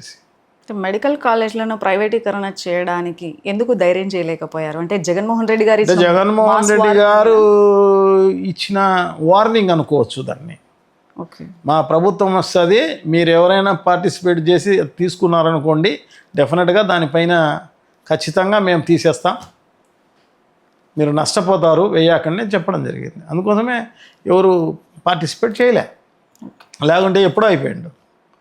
అదేముంది, ఆర్టీసీ ఈరోజు ఆర్టీసీ స్థలాలన్నీ అమ్మేసే కార్యక్రమం జరుగుతుంది. టోటల్గా ప్రైవేటైజేషన్ చేసినట్టే. ఇప్పటికే 12 డిపోలు అమ్మేసినారు స్థలాలు. టూరిజంకి సంబంధించిన ఆస్తులన్నీ అమ్మకం పెట్టడం జరిగింది. మొత్తం పప్పు బెల్లాల మాదిరే మున్సిపల్ స్థలాలు మొత్తం రాష్ట్రంలో ఉన్న ఇది అదేనేది ఏం లేదు. మనం పోయి ఊరికే ఇండెంట్ పెట్టాలంతే. ఇది కొనుక్కునేదానికి మేము రెడీ, 99 పైసలకు ఇచ్చేస్తారు. బ్యాక్ డోర్లో డబ్బులు, మిగతా డబ్బులు అక్కడ ఇవ్వాలి. సో ఏదైనా అమ్మకేది, ఇదేదైనా అదే. ఈ మధ్య జగన్మోహన్ రెడ్డి గారు ప్రెస్ మీట్లో సో ఎవరైతే ప్రశ్నిస్తున్నారో వాళ్ళని వాళ్ళని ఇబ్బంది పెట్టే ప్రయత్నం చేస్తే మాత్రం నేను కూడా కాక్రోచ్ని అవుతా అంటూ ఒక స్టేట్మెంట్ పాస్ చేశారు. సో విస్తృతంగా నార్త్ సైడు CJP అంటూ లక్షలాది మంది యువత అంతా కలిసి కూడా బీజేపీకి అగైనెస్ట్గా పెద్ద ఉద్యమం చేస్తున్నారు. సో మన సౌత్లో అది అలా పాకుంటూ వచ్చి అదే స్టేట్మెంట్ జగన్మోహన్ రెడ్డి గారి నోటి నుండి కూడా వచ్చింది. సో నేను కూడా ప్రశ్నిస్తాను, నేను కూడా అందులో ఒక కాక్రోచ్నే అంటూ ఒక కామెంట్ చేశారు. దీనిపై మీ అభిప్రాయం? డెఫినెట్గా, ఎందుకంటే ప్రభుత్వాలు అన్యాయం చేసినప్పుడు, ప్రతిపక్షాలు అనేటివి వీక్గా ఉన్నప్పుడు, ఇప్పుడు కేంద్రంలో అదే పరిస్థితి.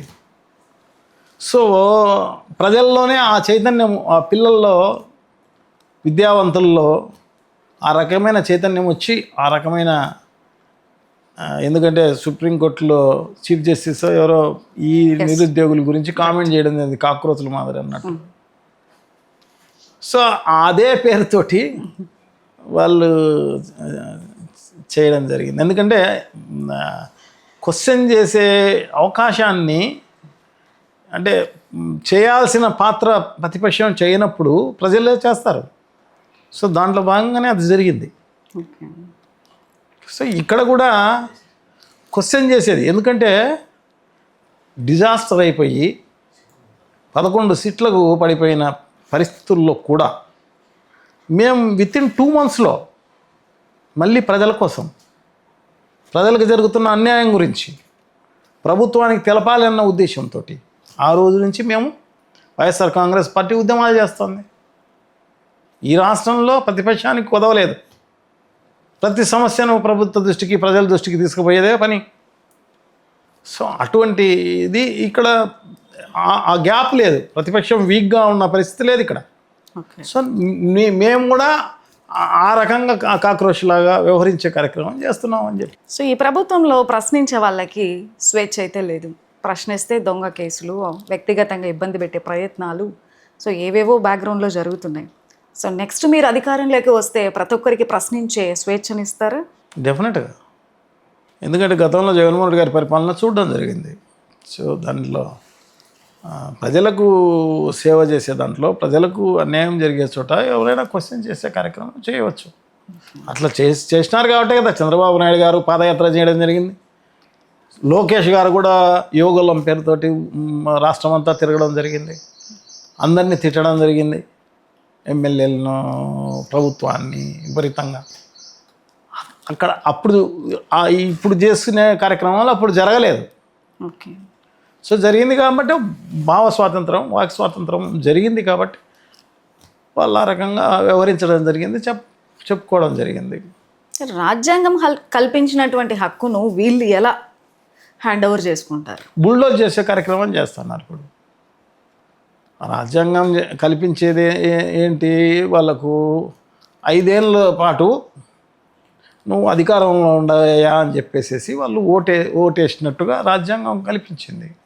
సో 5 ఏళ్ళ వరకు వాళ్ళు ఇంకా క్వశ్చన్ చేసేవాళ్ళు లేరు కదా, వాళ్ళు ఇష్టం కదా. సో ఇది ఎప్పుడు తెలుస్తుంది, మళ్ళీ ఎలక్షన్స్ ఆపొద్దు చూపిస్తారన్నమాట ప్రజలు. దానికి డబల్ ట్రిపుల్ ఓకే చేసి చూపిస్తారు. ఇవన్నీ కూడా కౌంట్ అవుతుంటాయి. ఓకే. కౌంట్ కాకపోయేది ఏం లేదు, ప్రజల దృష్టిలో ప్రతి ఒక్కటి కౌంటబుల్. రెడ్ బుక్ రాజ్యాంగం నడుస్తుందంటారా? అంతే కదా, ఇప్పుడు రాజ్యాంగం అంబేద్కర్ది లేదు కదా మొత్తం రాష్ట్రంలో. సో ఎలా సార్ రెడ్ బుక్ రాజ్యాంగం అంటే పేర్లు రాసుకుంటున్నాం, చేస్తున్నాం ఖచ్చితంగా అంటే భయపడే కార్యక్రమాలు అంటారా, లేకపోతే బ్యాక్గ్రౌండ్లో ఇవన్నీ జరుగుతున్నాయి అంటారా? జరుగుతున్నాయి కదా, ఇప్పుడు ఆయనకి మనం చూస్తున్నాం కదా. ఓకే. ఎక్కడెక్కడ ఎవరినెవరిని ఇబ్బంది పెడుతున్నారు, ఏం కథ అనేది. ఒక్క వైఎస్ఆర్ కాంగ్రెస్ పార్టీనే కాదమ్మా, ఎవరు ప్రజలు క్వశ్చన్ చేసినా కూడా అదే పరిస్థితే ఉంది. ఇప్పుడు ఎందుకు అంత దూరం, ఎందుకు మీరు యాంకరు, మీరు ఏదైనా మాట్లాడినారనుకో ఆ శ్రీనివాసరావు గారిని 21 పోలీస్ స్టేషన్లో 21 కోట్లకు తిప్పినట్టు తిప్పుతారు. ఓకే. ఇప్పుడు మొన్న పాపం ఆయన ప్రొఫెసర్ నాగేశ్వర్ రైట్ ఏంటి ఎటువంటి ఇబ్బందులు గురి కావడం జరిగింది. ఆయన వ్యతిరేకంగా కూడా కాదు, ఆయన తెలిసింది కామెంట్ చేశాడు అంతే. రైట్. దాన్ని కూడా మనం మంచిగా తీసుకునే పరిస్థితి లేదు. అంటే మనకు వ్యతిరేకంగా ఏమి అభిప్రాయాలు చెప్పినా, ఇంకొకటి చేసినా భరించే పరిస్థితి లేదన్నమాట ఇక్కడ. ఓకే. అదే ఇప్పుడు జరిగే రెడ్ బుక్ రాజ్యాంగం. నేను ఒక మాట అడుగుతాను సార్, జగన్మోహన్ రెడ్డి గారి కాన్ఫిడెన్సే కూటమి ప్రభుత్వం ఏర్పడటానికి బలమైన కారణం, దీనికి మీరేమంటారు? భయం. ఎందుకలా? అదే అమ్మా, అతనికి ఉన్న శక్తి, అతనికి ఉన్న కష్టపడే నైజం. వైఎస్ఆర్ కాంగ్రెస్ పార్టీ అంటే భయం, జగన్మోహన్ రెడ్డి గారు అంటే భయం. విడిపోతే మేము పడిపోతాం అని ఇప్పుడు కూడా పవన్ కళ్యాణ్ కామెంట్ చేస్తుంటారు. లోకేష్ చెప్తూ ఉంటాడు, మేము కలిసే ఉంటాం. అంటే ఒక్కరుగా ఎదుర్కొనే పరిస్థితి ఎవరికి లేదు. ఓకే. కానీ జగన్ గారు ఫ్యూచర్లో కూడా సింగిల్గానే ఉంటారా, ఎవరితోనైనా పొత్తులు పెట్టుకునే ప్రయత్నాలు ఏమైనా జరగవచ్చా? రాజకీయాల్లో అవకాశం అవసరమేనమ్మా. ఓకే. ఏమైనా జరగవచ్చు, అంతే. ఏముంది, ఒకవేళ జరగకూడదు అనేది ఏముంది. పెట్టుకోవాల్సి వస్తే ఎవరితో పొత్తు పెట్టుకునే ప్రయత్నం చేస్తారు? అది చాలా టైం ఉంది, కాలం ఉందిగా ఉంది, 3 ఏళ్ళు ఉంది. ఓకే. అప్పుడున్న పరిస్థితుల్లో అప్పుడు ఎట్లా ఉంటుందో దాన్ని బట్టి నిర్ణయం తీసుకునే కార్యక్రమం చేయవచ్చు. జగన్మోహన్ రెడ్డి గారి గురించి చూస్తే రాష్ట్రంలో పెద్ద ఎత్తున యువత చాలా మంచి సపోర్ట్ అయితే అందిస్తున్నారు. సో దీని మీద నెక్స్ట్ వచ్చే ఒకవేళ వైసీపీ అధికారంలోకి వస్తే మాత్రం యువతకి ఎటువంటి ప్రాధాన్యత ఉండబోతుంది అనుకోవచ్చు? డెఫినెట్గా ఉంటుందమ్మా. గతంలోనే ఈ 1,65,000 ఉద్యోగాలు సచివాలయం ఎంప్లాయీస్ ఆయన ఎలక్షన్లో అంటే 2 ఏళ్ల ముందు నుంచి చెప్పుకుంటూ పోతున్నాడు అనమాట. మీ ఊర్లోనే ఒక సచివాలయం ఉంటుంది, మీ ఊర్లోనే మన మన మన చుట్టుపక్కల ఉన్న పిల్లలే దాంట్లో పనిచేస్తుంటారు 10 మంది. సో మీకు కావాల్సినవన్నీ అక్కడే దొరుకుతాయి, మీకు పెన్షన్ అక్కడే దొరుకుతుంది, మీకు రేషన్ కార్డు అక్కడే దొరుకుతుంది, మీకు భూమికి సంబంధించిన అన్నీ అక్కడే దొరుకుతాయి, వ్యవసాయానికి సంబంధించి దొరుకుతాయి. సో అన్నీ ఉంటాయని చెప్పేసి ఆయన చెప్పడం విజన్ అది. రైట్. సో ఆ విజన్లో భాగంగానే అవన్నీ కూడా పెట్టడం జరిగిందనమాట. ఇప్పుడు లేదు కదా, ఇప్పుడు లేదు కదా వాలంటీర్. మరి ప్రజలు సో అదే కాదు, యువతకు సంబంధించి వాళ్ళను ఒక దారిలో పెట్టాలి. యువతను వాళ్ళు ఎందుకంటే అప్పుడప్పుడే చదువుకొని వచ్చిన వాళ్ళను ఖాళీగా వదిలేసినాం అనుకోండి, చెడు వ్యవహారాలకు వెళ్ళే కార్యక్రమం జరుగునేమో. సో వాళ్ళని ఒక దారిలో పెట్టాలి, వాళ్ళకు సిస్టంలోకి తీసుకురావాలి అన్న ఉద్దేశంతో వాలంటీర్ సిస్టమ్ పెట్టింది. 50 ఇళ్ళకు ఒకడు అంటే ఒక్కొక్క గ్రామంలో దాదాపు 20-30 మంది వాళ్ళకు ఎంప్లాయ్మెంట్. ఎందుకు వాళ్ళు ఆ సిస్టంలో అలవాటు పడాలి. ఉద్యోగం అంటే ఇది, ప్రజలకు ఈ విధంగా సర్వీస్ చేయవచ్చు. సో నువ్వు అదేంది ఫస్ట్ స్టెప్. రైట్.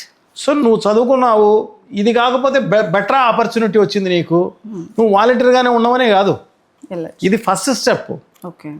నువ్వు తర్వాత మంచిదానికి వెళ్ళు. దాన్ని సిస్టంలోకి తీసుకురావడం, వాళ్ళకి అలవాటు చేసే కార్యక్రమం చేయడం కోసమే వాలంటీర్ సిస్టమ్ పెట్టింది. ఓకే. అది ఎంత దూరదృష్టితో ఆలోచన చేసి జగన్మోహన్ రెడ్డి గారు పెట్టడం జరిగింది. చూడండి, ప్రభుత్వంలో వాళ్ళ అధికారంలోకి అందరూ యంగ్స్టర్స్, రైట్, అందరూ కూడా పీజీలు చేసిన వాళ్ళు, డిగ్రీలు చేసిన వాళ్ళు, అందరూ ఇంజనీరింగ్ చేసిన వాళ్ళు వాలంటీర్స్ ఉన్నారు. ఓకే. ఇప్పుడు తీసేసిన దానికి మీ అభిప్రాయం ఏంటి? కొనసాగిస్తామని ముందే చెప్పారు, పైగా డబల్ సాలరీస్ ఇస్తామని చెప్పారు. బట్ అంత మంచి వ్యవస్థ అని చెప్తున్న మీరు ఇప్పుడు వ్యవస్థే లేకుండా పోయింది. అదే వాళ్ళు కూడా విక్టిమ్సే. ఓకే. వాళ్ళను మేము కొనసాగిస్తాం, ఎందుకు వీళ్ళకి చెప్పినట్టే జగన్మోహన్ రెడ్డి గారు చేసేటన్నీ కూడా కొనసాగిస్తాం, సంక్షేమ కార్యక్రమాలు మేము అడిషనల్గా ఇస్తాం చెప్పినారు కదా. అట్లాగే వీళ్ళకి కూడా మిమ్మల్ని కొనసాగిస్తాం, మీకు 5,000 ఇస్తున్నారు, ఇప్పుడు రేపు 10,000 ఇస్తాం, రైట్ అని వాళ్ళని కూడా ఆ రకంగా మోసం చేసి ఆ వ్యవస్థనే చిన్నాభిన్నం చేసి చేయడం జరిగింది. అంటే జగన్మోహన్ రెడ్డి గారు యువత పైన ఎలాంటి అభిప్రాయం ఉంటుంది, ఏం కథ అనేది రాజశేఖర రెడ్డి గారిని చూడవచ్చు, జగన్మోహన్ రెడ్డి గారిని కూడా చూడవచ్చు. ఎందుకంటే ఫీ రియంబర్స్మెంట్ పెట్టి రాజశేఖర రెడ్డి గారు పిల్లలందరూ కూడా బాగా చదువుకోవాలి, ఫీజులు కట్టగలిగితే సో డెఫినెట్గా వాళ్ళు బాగా చదువుకోగలుగుతారు, పెద్ద పెద్ద ఇంజనీర్లు అవుతారు, పెద్ద పెద్ద డాక్టర్లు అవుతారు అన్న ఉద్దేశంతో. ఎందుకంటే పిల్లలకు చదువు వచ్చింది అనుకోండి, వాళ్ళకు ఇంకా భవిష్యత్తు ఎవరు చూపెట్టక్కర్లే, వాళ్ళకేం ఆస్తులు ఉండక్కర్లే, ఇంకోటి ఉండక్కర్లే, ఎక్కడో చోట ప్రపంచంలో ఎక్కడో చోట ఏదో ఒక ఉద్యోగం చేసి వాడెంతో 50,000, 30,000, 40,000, 1,00,000 సంపాదించి వాళ్ళ కుటుంబానికి పంపించగలిగితే వాళ్ళ కుటుంబం ఆర్థికంగా అభివృద్ధి చెందుతుంది అని దూరంగా ఆలోచన చేసినాడు కాబట్టి రాజశేఖర రెడ్డి గారు పెట్టడం జరిగింది. సో జగన్మోహన్ రెడ్డి గారు ఇంకా ఏం చేశారు దానికి, సో ఇంగ్లీష్ చదువుకోగలిగితే, ఎందుకంటే ఇప్పుడు ఈ రాష్ట్రంలో చదువుకునే పిల్లడు ఉంటాడు, పక్కన కర్ణాటక పోయినామనుకో వాడు కన్నడ మాట్లాడతాడు, వీడు తెలుగు మాట్లాడతాడు. రైట్. చెన్నైకి పోయినామనుకో అంటే పక్క రాష్ట్రమే, అక్కడ తమిళ్ మాట్లాడతాడు, మనం తెలుగు మాట్లాడతాం, మనం చెప్పేది వాడికి అర్థం కాదు, వాడు చెప్పేది మనకు అర్థం కాదు. సో ఇవన్నీ కూడా ఉండకూడదు అన్న ఉద్దేశంతో ఇంగ్లీషు అందరూ వ్యతిరేకించిన ఇప్పుడున్న ఈ పార్టీలన్నీ కూడా కోర్టులలో వేసి దాన్ని ఆపాలని చూసినా కూడా జగన్మోహన్ రెడ్డి గారు మొక్కుకోని ధైర్యంతో దాన్ని అలాగే కొనసాగించడం జరిగింది అన్నమాట. ఓకే. సో రాజశేఖర రెడ్డి గారు IIIT పెట్టడం జరిగింది. ఎందుకు పెట్టడం జరిగింది, అర్బన్ ఏరియాలో ఉన్న వాళ్ళకు లాంగ్వేజ్ కొంచెం అన్నా మేలుగా ఉంటుంది రూరల్ ఫెలోస్ కంటే. ఓకే. సో వాళ్ళు ఎట్లా ఒకట్లా గెటాన్ అయ్యే అవకాశం ఉంటుంది. ఈ రూరల్ ఫెలోస్కు ఆ అవకాశం లేదు, అంటే పల్లెల్లో ఉన్న వాళ్ళకు అవకాశం లేదు. సో వాళ్ళకి ఆ IIIT అనేది అదే పనిగా ఆయన కాన్సెప్ట్ అది. ఓకే. పెట్టడం జరిగింది. గ్రామంలో ఉన్న వాళ్ళకి మాత్రమే దాంట్లో అడ్మిషన్స్ ఉంటాయి, ప్యూర్ మెరిట్ అది. రైట్. సో ఇవన్నీ కూడా రాజశేఖర రెడ్డి గారు అయితేనేమి వీళ్ళ దూరం ఆలోచన చేసి ఆ కుటుంబం బాగుపడాలంటే ఏం చేయాలి అన్న ఉద్దేశంతో చేయడం జరిగింది అన్నమాట అన్ని. అంటే అందరూ మన వాళ్ళు, మన ఫ్యామిలీ మెంబర్స్ వాళ్ళందరినీ ఎలా అభివృద్ధి చేయాలి, ఎలా చేస్తే ఉపయోగం ఉంటుంది, ప్రభుత్వం ఉంది కదా, అవకాశం ఉంది కదా, ఇప్పుడు కాకుంటే ఇంకెప్పుడు చేయాలి అన్న ఉద్దేశంతో వీళ్ళందరూ ఈ రకంగా చేయడం జరిగిందమ్మా. జగన్మోహన్ రెడ్డి గారు తన తండ్రితో సమకాలీకులైనటువంటి చంద్రబాబు నాయుడు గారితో పోరాటం అసలు మీకు ఎలా అనిపిస్తుంది? 40 years దీంట్లో రాజకీయాల్లోనేటి వయసు పెద్ద క్రైటీరియా కాదు, ఓకే, పెద్ద క్రైటీరియా కాదు దానికి. కానీ ఆయన టార్గెట్ అంతా జగన్మోహన్ రెడ్డి. యాక్చువల్గా వైఎస్ రాజశేఖర రెడ్డి గారు, చంద్రబాబు గారు సమఉజ్జీవులు. బట్ ఇప్పుడు తండ్రితో సమానులైనటువంటి చంద్రబాబు నాయుడు గారు జగన్మోహన్ రెడ్డి గారితో ఫైట్ అనేది మీకు ఎలా అనిపిస్తోంది? అంటే జగన్ గారితో ఇప్పుడు పోటీ చేయాలంటే అవతల లోకేష్ గారు అయి ఉండాలి, కానీ అవతల తండ్రి లాంటి పర్సన్ యువతల జగన్మోహన్ రెడ్డి గారు. సో ఈ పోరాటంలో జగన్మోహన్ రెడ్డి గారు తన ఎలా నిరూపించుకోగలుగుతారు? అంటే ఇప్పుడు ప్రభుత్వాలు ప్రజలను నష్టపెట్టేటప్పుడు, ప్రజలు ఇబ్బందులు పాలయ్యేటప్పుడు వాళ్ళను కాపాడాలి, వాళ్ళను బాగుపరచాలన్న ఉద్దేశంతో చేసిన ప్రయత్నం తప్ప చంద్రబాబు నాయుడు అగనెస్టా, ఆయన వయసు ఏంది, లేకుంటే ఇంకొక నాయుడు ఏమన్నా అగనెస్టా, లేకుంటే ఇంకొక రెడ్డి ఏమన్నా అగనెస్టా కాదు, సంబంధంలే. సో ఆ రకంగా ఆలోచన చేసి ఆయన వ్యాక్యూమ్ను ఓకే ఆయన ఫిలప్ చేయడం జరిగింది తప్ప ఇంకో రకమైన కార్యక్రమం కాదు. దురదృష్టవశాత్తు మీరు క్వశ్చన్ చేసిన తర్వాత నాకు ఇది వచ్చింది ఏమంటే, జగన్మోహన్ రెడ్డి గారిని ఇప్పుడు అగనెస్ట్గా ఉన్నది చంద్రబాబు నాయుడు గారు, లేదు అంటే పవన్ కళ్యాణ్, ఈ వీళ్ళను పోల్చుకోవాలి ఎవరైనా. ఓకే కాదు, ప్రజలు ఆ రకంగా పోల్చుకోరు. రాజశేఖర రెడ్డి కంటే మంచివాడా జగన్మోహన్ రెడ్డి? జగన్మోహన్ రెడ్డి కంటే రాజశేఖర రెడ్డి గొప్పవాడా? ఓకే, ఈ ఈ రకమైన పోల్చడం జరుగుతోంది తప్ప చంద్రబాబు నాయుడిని అగనెస్ట్గా ట్రీటే చేయడం లేదు ప్రజలు. ఓకే, మన దురదృష్టవశాత్తు ఈ రకంగా జరిగింది కాబట్టి రాజశేఖర రెడ్డి గారి అటువంటి మంచి పరిపాలనను ఇక్కడ బేరీజ్ వేసే కార్యక్రమం జరుగుతుంది అన్నమాట. ఓకే, చంద్రబాబు నాయుడు గారిని చూస్తే 2014 నుంచి 19 వరకు ఎలా పాలించినాడు అనేది ప్రజలకు తెలుసు, 19 నుంచి 24 వరకు ఎలా పాలించినది తెలుసు.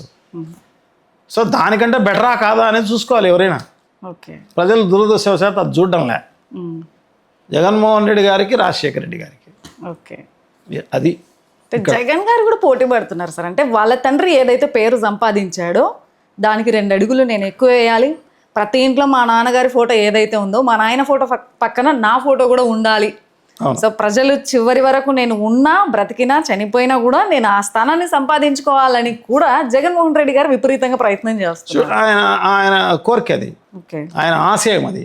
ఓకే, ప్రజలకు అంతకంటే మంచి చేయాలన్న ఉద్దేశం అంతే, దీంట్లో వేరే ఏం లేదు. గతంలో రాజశేఖర రెడ్డి గారు మంచి చేసినందువల్లనే ఆయన ఫోటోలు ఇంట్లో పెట్టుకుంటారు. సో దానికంటే 4 ఇంతలు ఎక్కువ చేసి ప్రజలకు మేలు చేసి కావాలన్న ఉద్దేశంతో ఆయన ప్రయత్నం అంతా అదే. ఓకే, సో అందుకోసమే ఆయన పరిపాలనలో సిస్టమ్సే అన్నీ కూడా మార్చే కార్యక్రమం చేయడం జరిగింది. అన్ని వ్యవస్థలను, రెవెన్యూ వ్యవస్థ కావచ్చు, మిగతా ఆర్థిక వ్యవస్థ కావచ్చు, విద్యా వైద్యానికి వ్యవసాయానికి సంబంధించి కావచ్చు. సో వీళ్ళు చెప్పినట్టుగా ఆర్థిక విధ్వంసము, ఇంకొక విధ్వంసము జరగలే. చాలా ప్లాన్డ్గా భవిష్యత్తుకు ఈ ప్రభుత్వం ఎలా ఉపయోగపడాలి, ఎందుకంటే మామూలు ప్రజలు అనేవాళ్ళు ఈ సంవత్సరంలో ఏం జరుగుతుందని చూసేవాడే గొప్పవాడు. ఓకే, ఈ రోజు చూసేవాళ్ళు చాలామంది, 90%. ఈ సంవత్సరంలో ఏం జరగబోతుందని చూసేవాడు ఇంకొంచెం గొప్పవాడు.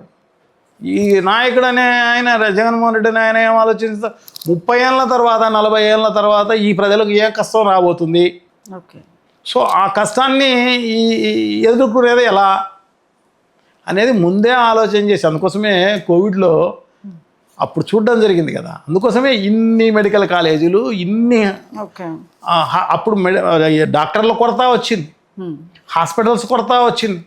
సో ఈ కొరత మొత్తం తీరిపోవాలన్న ఉద్దేశంతో వార్ ఫుడ్ బేసిస్లో ఇంత పెద్ద ఎత్తున చేయడం జరిగింది చూడండి.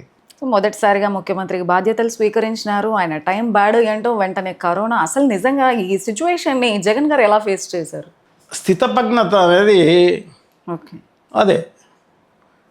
సో దాన్ని అప్పుడున్న పరిస్థితుల్లో దాన్ని ఎదుర్కోవాల్సిన అవసరం తప్పకుండా ఉంది. అందుకోసమే అతనికి గతంలో ఎక్స్పీరియన్స్ లేకపోయినా, మంత్రిగా ఇంకో ముఖ్యమంత్రిగా ఎక్స్పీరియన్స్ లేకపోయినా, భారతదేశంలో ఉన్న ముఖ్యమంత్రులు అందరిలోకెల్లా గొప్పగా కోవిడ్ను అటెండ్ చేసిన వ్యక్తి జగన్మోహన్ రెడ్డి గారు. తక్కువ మరణాలు ఉన్న రాష్ట్రం ఆంధ్ర రాష్ట్రం. ప్రైమ్ మినిస్టర్ గారు కూడా, నరేంద్ర మోడీ గారు కూడా పొగడడం జరిగింది, మంచిగా బాగా చేసినారు అని చెప్పేసి. ఎందుకంటే మనకు ఆ సిస్టాన్ని డెవలప్ చేయడం జరిగింది. అప్పుడే మన వాలంటీర్లు ఉన్నారు, అప్పుడే సచివాలయాలలో ఎంప్లాయీస్ ఉన్నారు. సో వీళ్ళందరూ ఉపయోగపడ్డారు. ఎక్కడైనా కూడా ఐడెంటిఫై చేసేదానికి కోవిడ్ వచ్చిందంటేనే ఇమ్మీడియట్గా ఐడెంటిఫికేషన్ జరుగుతుంది. వాళ్ళని తీసుకొచ్చి జాగ్రత్తలు పెట్టే కార్యక్రమం చేస్తారు. వాళ్ళకి అన్ని రకాలైన చర్యలు చేసి వాళ్ళని బాగుపరిచి మళ్ళీ వాళ్ళకి డబ్బులు ఇచ్చి పంపించే కార్యక్రమం చేయడం జరిగింది.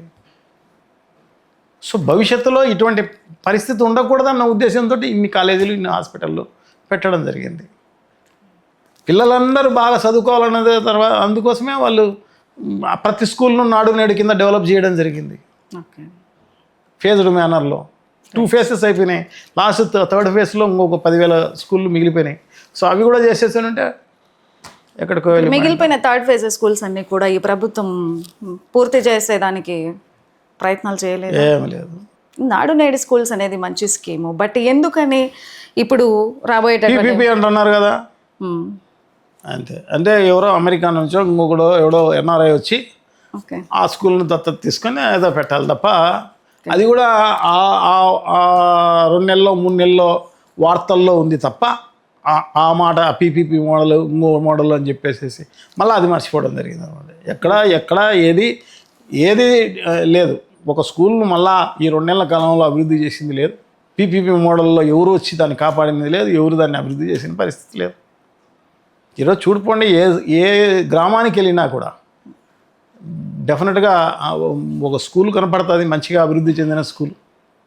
అలాగే సచివాలయం కనపడుతుంది, రైతు భరోసా కేంద్రం కనపడుతుంది, వెల్నెస్ సెంటర్ అంటే హాస్పిటల్ కనపడుతుంది, రైతులకు ఉపయోగపడేదానికి వీలుగా ఒక గోడౌన్ కనపడుతుంది, ఏదైనా స్టాక్ చేసుకునేదానికి వీలుగా మిల్క్ చిల్లింగ్ సెంటర్ కనపడుతుంది. సో ఇవన్నీ ఎందుకు? ఒక వ్యవస్థని నిర్మించే కార్యక్రమం అన్నమాట. గ్రామంలో అన్ని రకాలైన సదుపాయాలు కల్పించగలిగితే ప్రజలకు ఉపయోగం ఉంటుంది కదా అన్న ఉద్దేశంతో సో ఒక వ్యవస్థనే ఆ రకంగా తయారు చేసిన పరిస్థితి. అంటే 2 ఏళ్ల కాలం కోవిడ్లో పోయినా మిగతా 3 ఏళ్ల కాలంలోనే చూడండి, దానికి DBT ద్వారా ప్రజలందరికీ సంక్షేమ కార్యక్రమాలు ఇస్తూ ఈ స్ట్రక్చర్ అంతా తయారు చేసే కార్యక్రమం చేయడం జరిగింది. అంటే ఇది ఆర్థిక విధ్వంసమా? చెప్పాలి ఎవరో, కరెక్ట్, విన్నవాళ్ళు, చూసేవాళ్ళు, చెప్పేవాళ్ళు చెప్పాలి ఎక్కడ ఆర్థిక విధ్వంసం జరిగింది. అంటే దాదాపు ఇన్ని పోర్ట్లు, సీ పోర్ట్స్, 4 పోర్ట్లు కట్టడం విధ్వంసమా?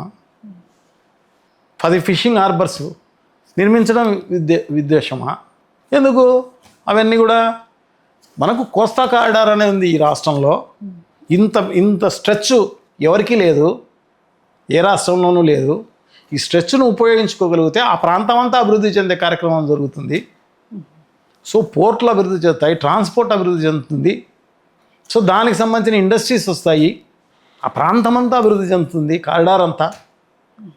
అంటే రాష్ట్రంలో మ్యాక్సిమం కారిడారే ఉంది, తడ నుంచి మొదలుకొని శ్రీకాకుళం వరకు. ఇంత స్ట్రెచ్ ఏ రాష్ట్రానికి లేదు. సో దీన్ని ఉపయోగించుకోగలిగితే రాష్ట్రము బాగుపడుతుంది, ప్రజలు బాగుపడతారు, ఆ ప్రాంతం అభివృద్ధి చెందుతుంది అని చెప్పేసి ఆలోచన చేయడం విధ్వంసం. మరి మళ్ళీ వీళ్ళు ఎలా చెప్తారో, దాన్ని ఎలా పేపర్లు రాస్తాయో చూడండి. ఎవరైనా కొంచెం ఆలోచన చేసినా కూడా ఏం జరిగింది అనేది తెలుస్తుంది కదా. సో ఇవన్నీ ప్రజలకు గుర్తు, అన్ని కౌంటే. జగన్మోహన్ రెడ్డి గారు ఇవన్నీ చేసినారు, ఇది కౌంటే. చంద్రబాబు నాయుడు గారు ఏం చేయలేదు, అది కౌంటే. రాబోయే కాలంలో థంపింగ్ మెజారిటీలు ఉంటాయి ఎక్కడ చూసినా కూడా. స్వీప్ అనమాట, ఓకే. ప్రజలే వేస్తారు ఆ రకంగా. సరే, ఇకపోతే విజయమ్మ గారికి జగన్ గారికి మధ్య బంధం అంటే తల్లి కొడుకులు పార్టీ పరంగా కావచ్చు, సో వ్యక్తిగతంగా కావచ్చు, సో కొంచెం బంధాలు అనేవి కొంచెం దెబ్బతిన్నాయని చెప్పేసి ఒక వినికిడి ఉంది. సో మీరు స్వతాన తమ్ముడు కాబట్టి మిమ్మల్ని ఈ ప్రశ్న అడుగుతున్నాం, ఎలా ఉందంటారు? ఏం కాదండి, బాగానే ఉన్నారు. బాగానే ఉన్నారు, ఓకే. సో నెక్స్ట్ సార్, మీరు అంటే ఇంతకుముందు మేము విన్నాం మీ గురించి, సినిమా రంగంలో మీకు కొంచెం బాగా ఇంట్రెస్ట్ ఉండిందని, నటుడు కావాలనుకున్నారంట, అనుకున్నారా? అవును. ఓకే. ఎందుకు సార్ ఆ సినిమా రంగం మీద మీకు ఎందుకు అంత ఇంట్రెస్ట్ వచ్చింది? ఏవో మరి, ఒకవేళ అయ్యే ఛాన్స్ ఉండింటే, పాలిటిక్స్లోకి రాకపోయి ఉండింటే అయ్యి ఉండేవారా? మళ్ళా అప్పుడున్న పరిస్థితులు దానికి సహకరించలేదు. ఓకే. లేకపోతే ఉంటే డెఫినెట్గా. ఓకే. అందుకోసమే యోగి సినిమా చేయడం జరిగింది. ఓకే. దాని తర్వాత కూడా సినిమాలన్నీ వచ్చేటి దండిగా. కానీ మా తమ్ముడు లేడు. ఓకే. ఓకే. మా తమ్ముడు చూసేవాడు. ఓకే. ఆయన చనిపోయినందువల్ల మళ్ళీ సినిమాలు లేకుంటే సంవత్సరానికి 4 సినిమాలు వచ్చేవి. ఇప్పుడు మాదిరి ఒక్కొక్క హీరో 3 ఏళ్ళకో సినిమా వచ్చేది కాదు. అంటే నటుడు కాలేకపోయారు కాబట్టి ఎగ్జిబ్యూటర్గా, ప్రొడ్యూసర్గా కొనసాగారా? అవునమ్మా. ఓకే. మీ తండ్రి గారికి బాగా కమ్యూనిస్ట్ భావజాలం ఉండింది. సో మీరు కూడా మీ తండ్రి నుండి ఏమైనా మీకు కూడా అలాంటి భావజాలాలు ఉన్నాయంటారా? అప్పుడున్న పరిస్థితుల్లో కాంగ్రెస్ పార్టీకి అగ్రెస్ట్ కమ్యూనిస్ట్ పార్టీలు తప్ప వేరే ఏం లేదు. ఓకే. అప్పుడున్న స్వాతంత్రం వచ్చినప్పటి నుంచి మొన్నటి వరకు కూడా. సో ప్రజలకి, కడప ప్రజలకి సో మీరు చేసినటువంటి పెద్ద మేలు ఏదైనా ఉందంటే ఏం చెప్తారు? అభివృద్ధి పరంగా కావచ్చు, లేకపోతే నేను ఇక్కడ మేయర్గా ఉన్నప్పుడు అదృష్టవశాత్తు రాజశేఖర రెడ్డి గారు సీఎంగా ఉన్నారు. ఓకే. సో అప్పుడు దాదాపు అన్ని విభాగాల్లోనూ నాకు అవకాశం వచ్చింది. ప్రపోజల్స్ పెట్టి నిన్న కూడా రాజశేఖర రెడ్డి గారు శాంక్షన్ చేసినట్టు. ఆయనకు వ్యూస్ ఉన్నాయి, ఈ కడప జిల్లాను ఎలా అభివృద్ధి చేయాలి, కడపను ఎలా అభివృద్ధి చేయాలి అనేది ఆయనకు కూడా ఉండేది. ఓకే. సో మేము పెట్టే ప్రపోజల్స్ కూడా ఆయన చేసే కార్యక్రమం చేయడం జరిగింది. దాదాపు ఈ కడప టౌన్లో 1575 కోట్ల రూపాయలతోటి అన్ని రకాలైన అభివృద్ధి కార్యక్రమాలు చేయడం జరిగింది అప్పుడు. సో డెఫినెట్గా నాకైతే సంతృప్తినిచ్చింది. ఓకే. అంటే నాకు ఇచ్చిన అవకాశాన్ని 5 ఏళ్లను నేను సద్వినియోగం చేసుకున్నాను, ప్రజలకు మేలు చేశాను, ఈ ప్రాంతానికి మేలు చేశాను అని చెప్పేసి డెఫినెట్గా నాకు అదృష్టవశాత్తు అది జరిగింది అన్నమాట. మేయర్గా వర్క్ చేశారు, ఎమ్మెల్యేగా వర్క్ చేశారు. రెండింటిలో దేనికి బెస్ట్ మీరు మీ వర్క్ను చూపించారంటారు? నేను ఎమ్మెల్యేగా కూడా, అంటే నా నైజం ఏంటంటే నాకు వచ్చిన అవకాశాన్ని ఉపయోగించుకోవాలి, ప్రజలకు ఏమాత్రం అవకాశం ఉన్నా ఉపయోగపడాలి, ఆ ప్రాంతాన్ని అభివృద్ధి చేసే అవకాశం ఉన్నంత మేరకు అభివృద్ధి చేయాలి అన్నదే ఉద్దేశం అన్నమాట. సో నాకు ఆ ఫస్ట్ 5 ఏళ్ళు నేను ప్రతిపక్షంలో ఉన్నాను కాబట్టి పెద్దగా ఏం చేసిన అవకాశం లేదు మాకు. చంద్రబాబు నాయుడు గారు అధికారంలో ఉన్నారు, మేము ప్రతిపక్షంలో ఉన్నాం. సెకండ్ టర్మ్ మనం అధికారంలోకి వచ్చాం, కానీ కరోనా వల్ల ఒక 2 ఏళ్ల కాలం పోయింది. మేమైతే ఏదో పెద్ద ఎత్తున ఊహించడం జరిగింది, పెద్ద ఎత్తున ఆశపడడం జరిగింది. సో ఇంకా ఈ రకంగా చేయవచ్చు, ఆ రకంగా చేయవచ్చు, ప్రజలకు ఈ రకంగా ఉపయోగపడవచ్చు అని చెప్పేసి. సో మనం అయినా కూడా ఆ 3 ఏళ్ల కాలంలో కూడా మ్యాక్సిమం మేమైతే ఏదైతే చెప్పడం జరిగిందో అన్నీ చిత్తశుద్ధిగా ట్రై చేయడం జరిగింది, చిత్తశుద్ధిగా పూర్తి చేసేదానికి ప్రయత్నం చేయడం జరిగింది అన్నమాట. ఏమేమి చెప్పడం జరిగిందో అన్నీ అన్నమాట. సో ఎప్పటికెప్పుడో సమస్యలు ఉన్న రోడ్లు కంప్లీట్ చేయడం జరిగింది, నీటికి సంబంధించి డ్రింకింగ్ వాటర్కి సంబంధించి కంప్లీట్ చేయడం జరిగింది, అన్ని గ్రామాలకు సంబంధించి ఎక్కడ ఏ సమస్య వచ్చినా కూడా నేను ఇమ్మీడియట్గా అటెండ్ అయ్యేవాడిని. సో అది కంప్లీట్ చేసేవాడిని. దాంతోపాటు ఈ సర్వరాయ సాగర్ అనేది అంటే జిఎన్ఎస్ఎస్లో భాగంగా గాలేరు నగర సజల స్రవంతిలో భాగంగా ఈ కమలాపురం నియోజకవర్గానికి సంబంధించి దాదాపు 85,000 ఎకరాలు పారే అవకాశాన్ని రాజశేఖర రెడ్డి గారు ఇవ్వడం జరిగిందనమాట. అది మొత్తం అంతా కలిపి 165,000 ఎకరాలు అయితే మ్యాక్సిమం ఇక్కడే కమలాపురంలోనే అంత ఆయకట్టు తీసుకొచ్చేదానికి అవకాశం ఏర్పడి జరిగింది. ఓకే. సో దాన్ని నిజం చేయాలి, రాజశేఖర రెడ్డి గారు మొదలుపెట్టిన దాన్ని కంప్లీట్ చేయాలి అన్న ఉద్దేశంతో పెద్ద ఎత్తున ట్రై చేయడం జరిగింది, ఫండ్స్ పెట్టించడం జరిగింది, దానికోసం పెద్ద ఎత్తున తిరగడం జరిగింది, టెండర్లు వెళ్ళడం జరిగింది, ఇంకొకటి చేయడం జరిగింది, దానికి బిల్లులు రాక ఇంకొకటి రాక కాంట్రాక్టర్లు స్లోగా చేసే కార్యక్రమం, ఇవన్నీ కూడా మనం అవి ప్రాక్టికల్ కష్టాలు. ఓకే. సో మనం బడ్జెట్ సహకరించడం లేదు కాబట్టి మనం అవి అదే కాదు, మనం కమలాపురానికి సంబంధించి railway foot over bridge, railway over bridge అసలు అది కంప్లీట్ చేయకపోతే నేను ఓట్లే అడగనని ఒక స్టేట్మెంట్ కూడా కంప్లీట్ చేస్తామనే ధైర్యంతో అది చెప్పడం జరిగింది అనమాట. Okay. So state government funds తోటి టెండర్లు పిలవడం జరిగింది, టెండర్లు పిలిచిన తర్వాత ల్యాండ్ అక్విజిషన్ చేయడం జరిగింది, అన్నీ చేయడం జరిగింది. అయితే స్టేట్ గవర్నమెంట్ ఫండ్స్ అంటే ఎవరు కాంట్రాక్టర్లు ముందుకు రాలేదు. అట్లా ఒక సంవత్సరం గడిచిపోయింది. అంటే దాదాపు ఒక 7-8 సార్లు పిలవడం జరిగింది టెండర్. ఓకే.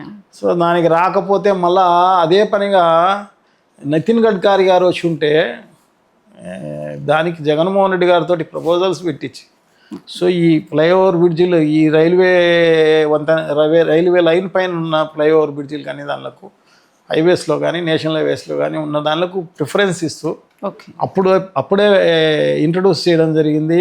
సో దాంట్లో ఇమ్మీడియట్గా ప్రపోజల్ పెట్టడం జరిగింది. దాంట్లో ఫస్ట్ బ్రిడ్జి ఇది. ఓకే. సో సెంట్రల్ ఫండ్స్ తీసుకురావడం జరిగింది, దాంట్లో టెండర్ పిలవడం జరిగింది, అంతలోకి ఎలక్షన్స్ రావడం జరిగింది. సో దానికి అపోజిషన్ వాళ్ళు దానికి వాళ్ళ కాంట్రాక్టర్ డబ్బులు అడగడం జరిగింది. సో వాళ్ళు దానికి ఆ రకంగా అది పూర్తి మొదలు పెట్టకముందుగానే, అంటే సర్వేలు చేస్తూ ఉండగానే ఎలక్షన్స్ రావడం జరిగింది. సో ఈ రకంగా బాధపెట్టిన విషయం అంటారు. అవునమ్మా, నిజంగా కూడా బాధపడుతున్నాను నేనైతే. అది కంప్లీట్ మన టైంలో పూర్తి చేయలేకపోయినామే అని చెప్పేసి. ఎంత కాన్ఫిడెంట్గా చెప్పామంటే అంత కాన్ఫిడెంట్గా పూర్తి చేయాలనేది ఉద్దేశం. నుంచి అప్పుడు మధ్యలో ఎలక్షన్స్ ఏం లేవు మనం వాగ్దానం ఇచ్చేదానికి. మధ్యలో అడిగితే చెప్పడం జరిగింది అనమాట. 2014 ఎలక్షన్స్ అప్పుడు జగన్మోహన్ రెడ్డి గారితో ఖచ్చితంగా రైతుల రుణమాఫీ అవ్వాలని మొండిగా పట్టుబట్టారని చెప్పేసి ఒక వినికిడి ఉంది. అంటే దేనికోసం? నాతో పాటు చాలామంది అడిగారమ్మా జగన్మోహన్ రెడ్డి గారిని. ఖచ్చితంగా రైతులకు సంబంధించి కనీసం 1,00,000 రూపాయలు రుణమాఫీ చేయగలిగితే మనం అధికారంలోకి గ్యారంటీగా వస్తామని చెప్పేసి. అంటే ఆయన క్యాలిక్యులేటెడ్. ఓకే. మనం మోసం చేయకూడదు, మనం అబద్ధాలు చెప్పి అధికారంలో రాకపోయినా పర్వాలేదు అని చెప్పేసి. ఎందుకంటే బడ్జెట్ సహకరించదు, 1,00,000 రూపాయలు 50,000 చెప్తే ఒకసారిగా ఇచ్చే పరిస్థితి లేదు. సో మనం అబద్ధాలు చెప్పాము. సో అందుకోసం నేను చెప్పను, అది అవకాశం లేదు, చేసే అవకాశం లేదు కాబట్టి చెప్పను అని చెప్పేసి ఆయన, నేను అధికారంలో రాకపోయినా పర్వాలేదు అని చెప్పేసి ఆయన గట్టిగా మా అందరితో కూడా అలాగే చెప్పడం జరిగింది. సో అది చెప్పిందంటే కన్నా 2014లోనే ఆయన ముఖ్యమంత్రి అయిపోయాడు. ఓకే. 1,00,000 రూపాయలు కాకపోయినా 50,000 రూపాయలు చెప్పినా కూడా వచ్చిండు అధికారంలోకి. 67 సీట్లు వచ్చాయి కదా, ఇంకొక 40 సీట్లు ఎట్లయినా వచ్చిండు. ఓకే. సో ఇక మీరు, మీ తర్వాత మీ తనయుడు రామాంజనేయ రెడ్డి కూడా, సో మీరు ఉండొచ్చు, మీ కొడుకు ఉండొచ్చు, లేకపోతే ఇద్దరు ఉండొచ్చు అని చెప్తున్నారు. సో జెడ్పీటీసీ ఎందుకని జిల్లా పరిషత్ చైర్మన్గా ప్రయత్నం చేయలేదు? తక్కువ టైం ఉంటుందమ్మా. ఓకే. అంత 4-5 నెలల కాలం ఉంటుంది. దానికి ఎందుకు ఈ రకంగా చేసుకోవడం అనేది?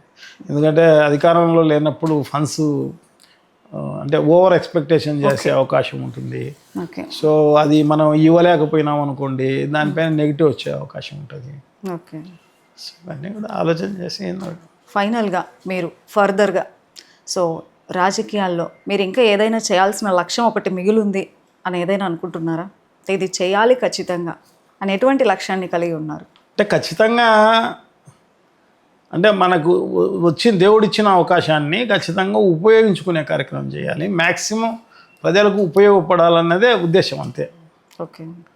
అంటే ఈ లక్ష్యం ఆ లక్ష్యం అని లేదు కాదు, ఎంత దానికి బార్ లేదు, దానికి క్యాప్ లేదు. ఓకే. సో ఎంత అవకాశం ఉంటే అంతా ఉపయోగపడదామన్న ఉద్దేశం తప్ప వేరే ఏం లేదన్నమాట. Okay sir. టీఆర్ఎస్ తెలంగాణలో టీఆర్ఎస్ పార్టీకి వైసీపీకి కొంచెం సాన్నిహిత్యం అయితే ఉంది. సో అక్కడ ఏమైనా పార్టీ పెట్టే ఆలోచన ఉందా, లేకపోతే మీ సాన్నిహిత్యం దెబ్బతింటుందని ఏమైనా? అదేం లేదమ్మా, ఎందుకంటే ఒక ఏపీనే కన్ఫైన్ కావాలన్న ఉద్దేశంతో జగన్మోహన్ రెడ్డి గారు అంతకుముందు కంబైన్డ్ రాష్ట్రంలో ఉన్న పార్టీని ఏపీకి మాత్రమే కన్ఫైన్ కావడం జరిగింది. రీసెంట్గా పవన్ కళ్యాణ్ గారు తెలంగాణకి వెళ్ళి సో మీ అబ్బాయి జాగీరా, నేను పార్టీ పెడతాను, నన్ను ఎవరు ఆపుతారు అంటూ కూడా కొన్ని కామెంట్స్ చేశారు. సో అది కొంచెం బాగా వైరల్గా కూడా మారింది. అసలు రాష్ట్రంలో పవన్ కళ్యాణ్ గారి పాత్ర అంటే మీరు ఏం చెప్తారు? పూర్వము కవితమ్మ అనే ఆమె ఉన్నది, కేసీఆర్ కూతురు. ఆమె ఏదో పబ్లిక్ మీటింగ్లోనే చెప్పింది అనుకుంటా, సీరియస్ సినిమాలో బ్రహ్మానందం వస్తే ఎలాంటి కామెడీ వస్తుందో ఆ రకంగా ఉంటుంది అని చెప్పేసి ఆమె చెప్పింది. అది నిజం, నేను చెప్పింది కాదు, ఇది ఓకే కవితమ్మ చెప్పింది. ఓకే, సో అది అన్నమాట.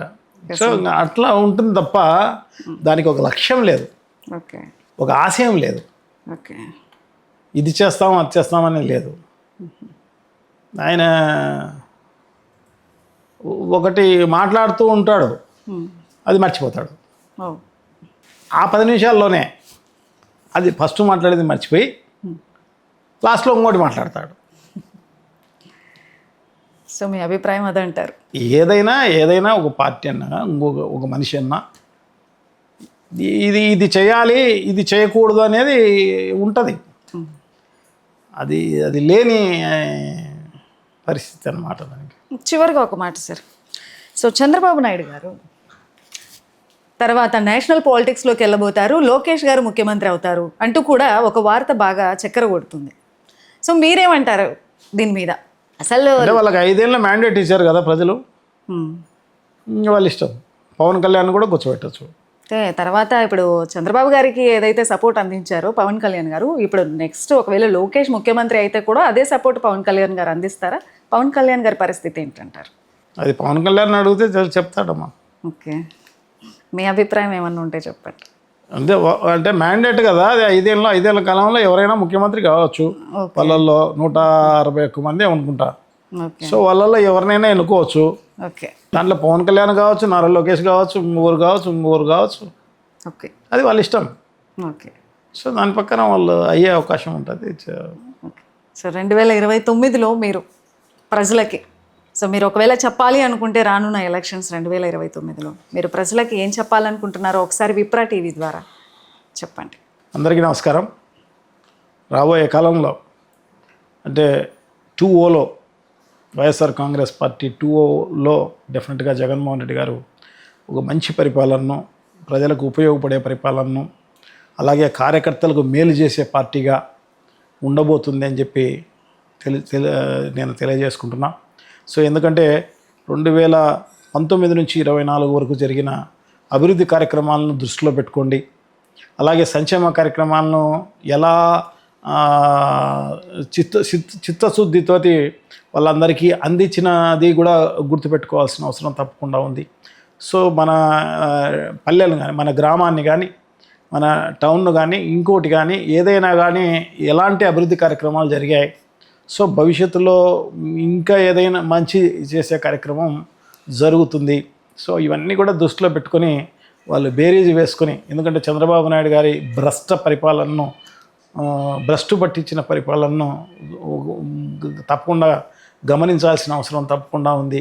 చేసిన మోసాన్ని, వెన్నుపోటను కూడా ఖచ్చితంగా గమనించుకోవాల్సిన అవసరం ఉంది. సో ఇవన్నీ కూడా కౌంట్ చేస్తూ బెటర్గా జగన్మోహన్ రెడ్డి గారు అందించగలుగుతారని చెప్పేసి మీకే ఆ జడ్జిమెంట్ వచ్చే కార్యక్రమం జరుగుతుంది. సో డెఫినెట్గా రాబోయే కాలంలో ఒక మంచి ప్రభుత్వాన్ని తీసుకొచ్చేదానికి మనం అందరం కూడా కృషి చేస్తాము అని చెప్పేసి మీకు అందరికి కూడా తెలియజేసుకుంటూ, మీరందరూ కూడా ఆ దిశగా ఆలోచన చేయండి, ఆ దిశగా పయనించండి. ఆ దిశగా మన రాష్ట్రాన్ని ఒక అభివృద్ధి చెందిన రాష్ట్రంగా తీర్చిదిద్దాలి అంటే జగన్మోహన్ రెడ్డి గారు రావాల్సిన అవసరం తప్పకుండా ఉంది. ప్రతి ఒక్కరికి కూడా మేలు జరగాలి అంటే, ప్రతి కుటుంబానికి మేలు జరగాలంటే, పార్టీలకు అతీతంగా, కులాలకు అతీతంగా, మతాలకు అతీతంగా అభివృద్ధి చెందాలి అంటే డెఫినెట్గా మనం జగన్మోహన్ రెడ్డి గారిని, ఎందుకంటే లాంగ్ విజన్ కలిగిన జగన్మోహన్ రెడ్డి గారిని తప్పకుండా మనం తెచ్చుకోవాల్సిన అవసరం తప్పకుండా ఉంది. ఆ దిశగా మనం అందరం కూడా పయనిద్దామని చెప్పేసి అందరికీ విజ్ఞప్తి చేసుకుంటూ సెలవు తీసుకున్నాం. Thank you. మీ రవీంద్రనాథ్ రెడ్డి. సో చూసారు కదండి ఇవాళ ఇంటర్వ్యూ. సో మరొక ఇంట్రెస్టింగ్ ఇంటర్వ్యూతో మళ్ళీ కలుద్దాం. Until then keep watching, do subscribe Vipra TV.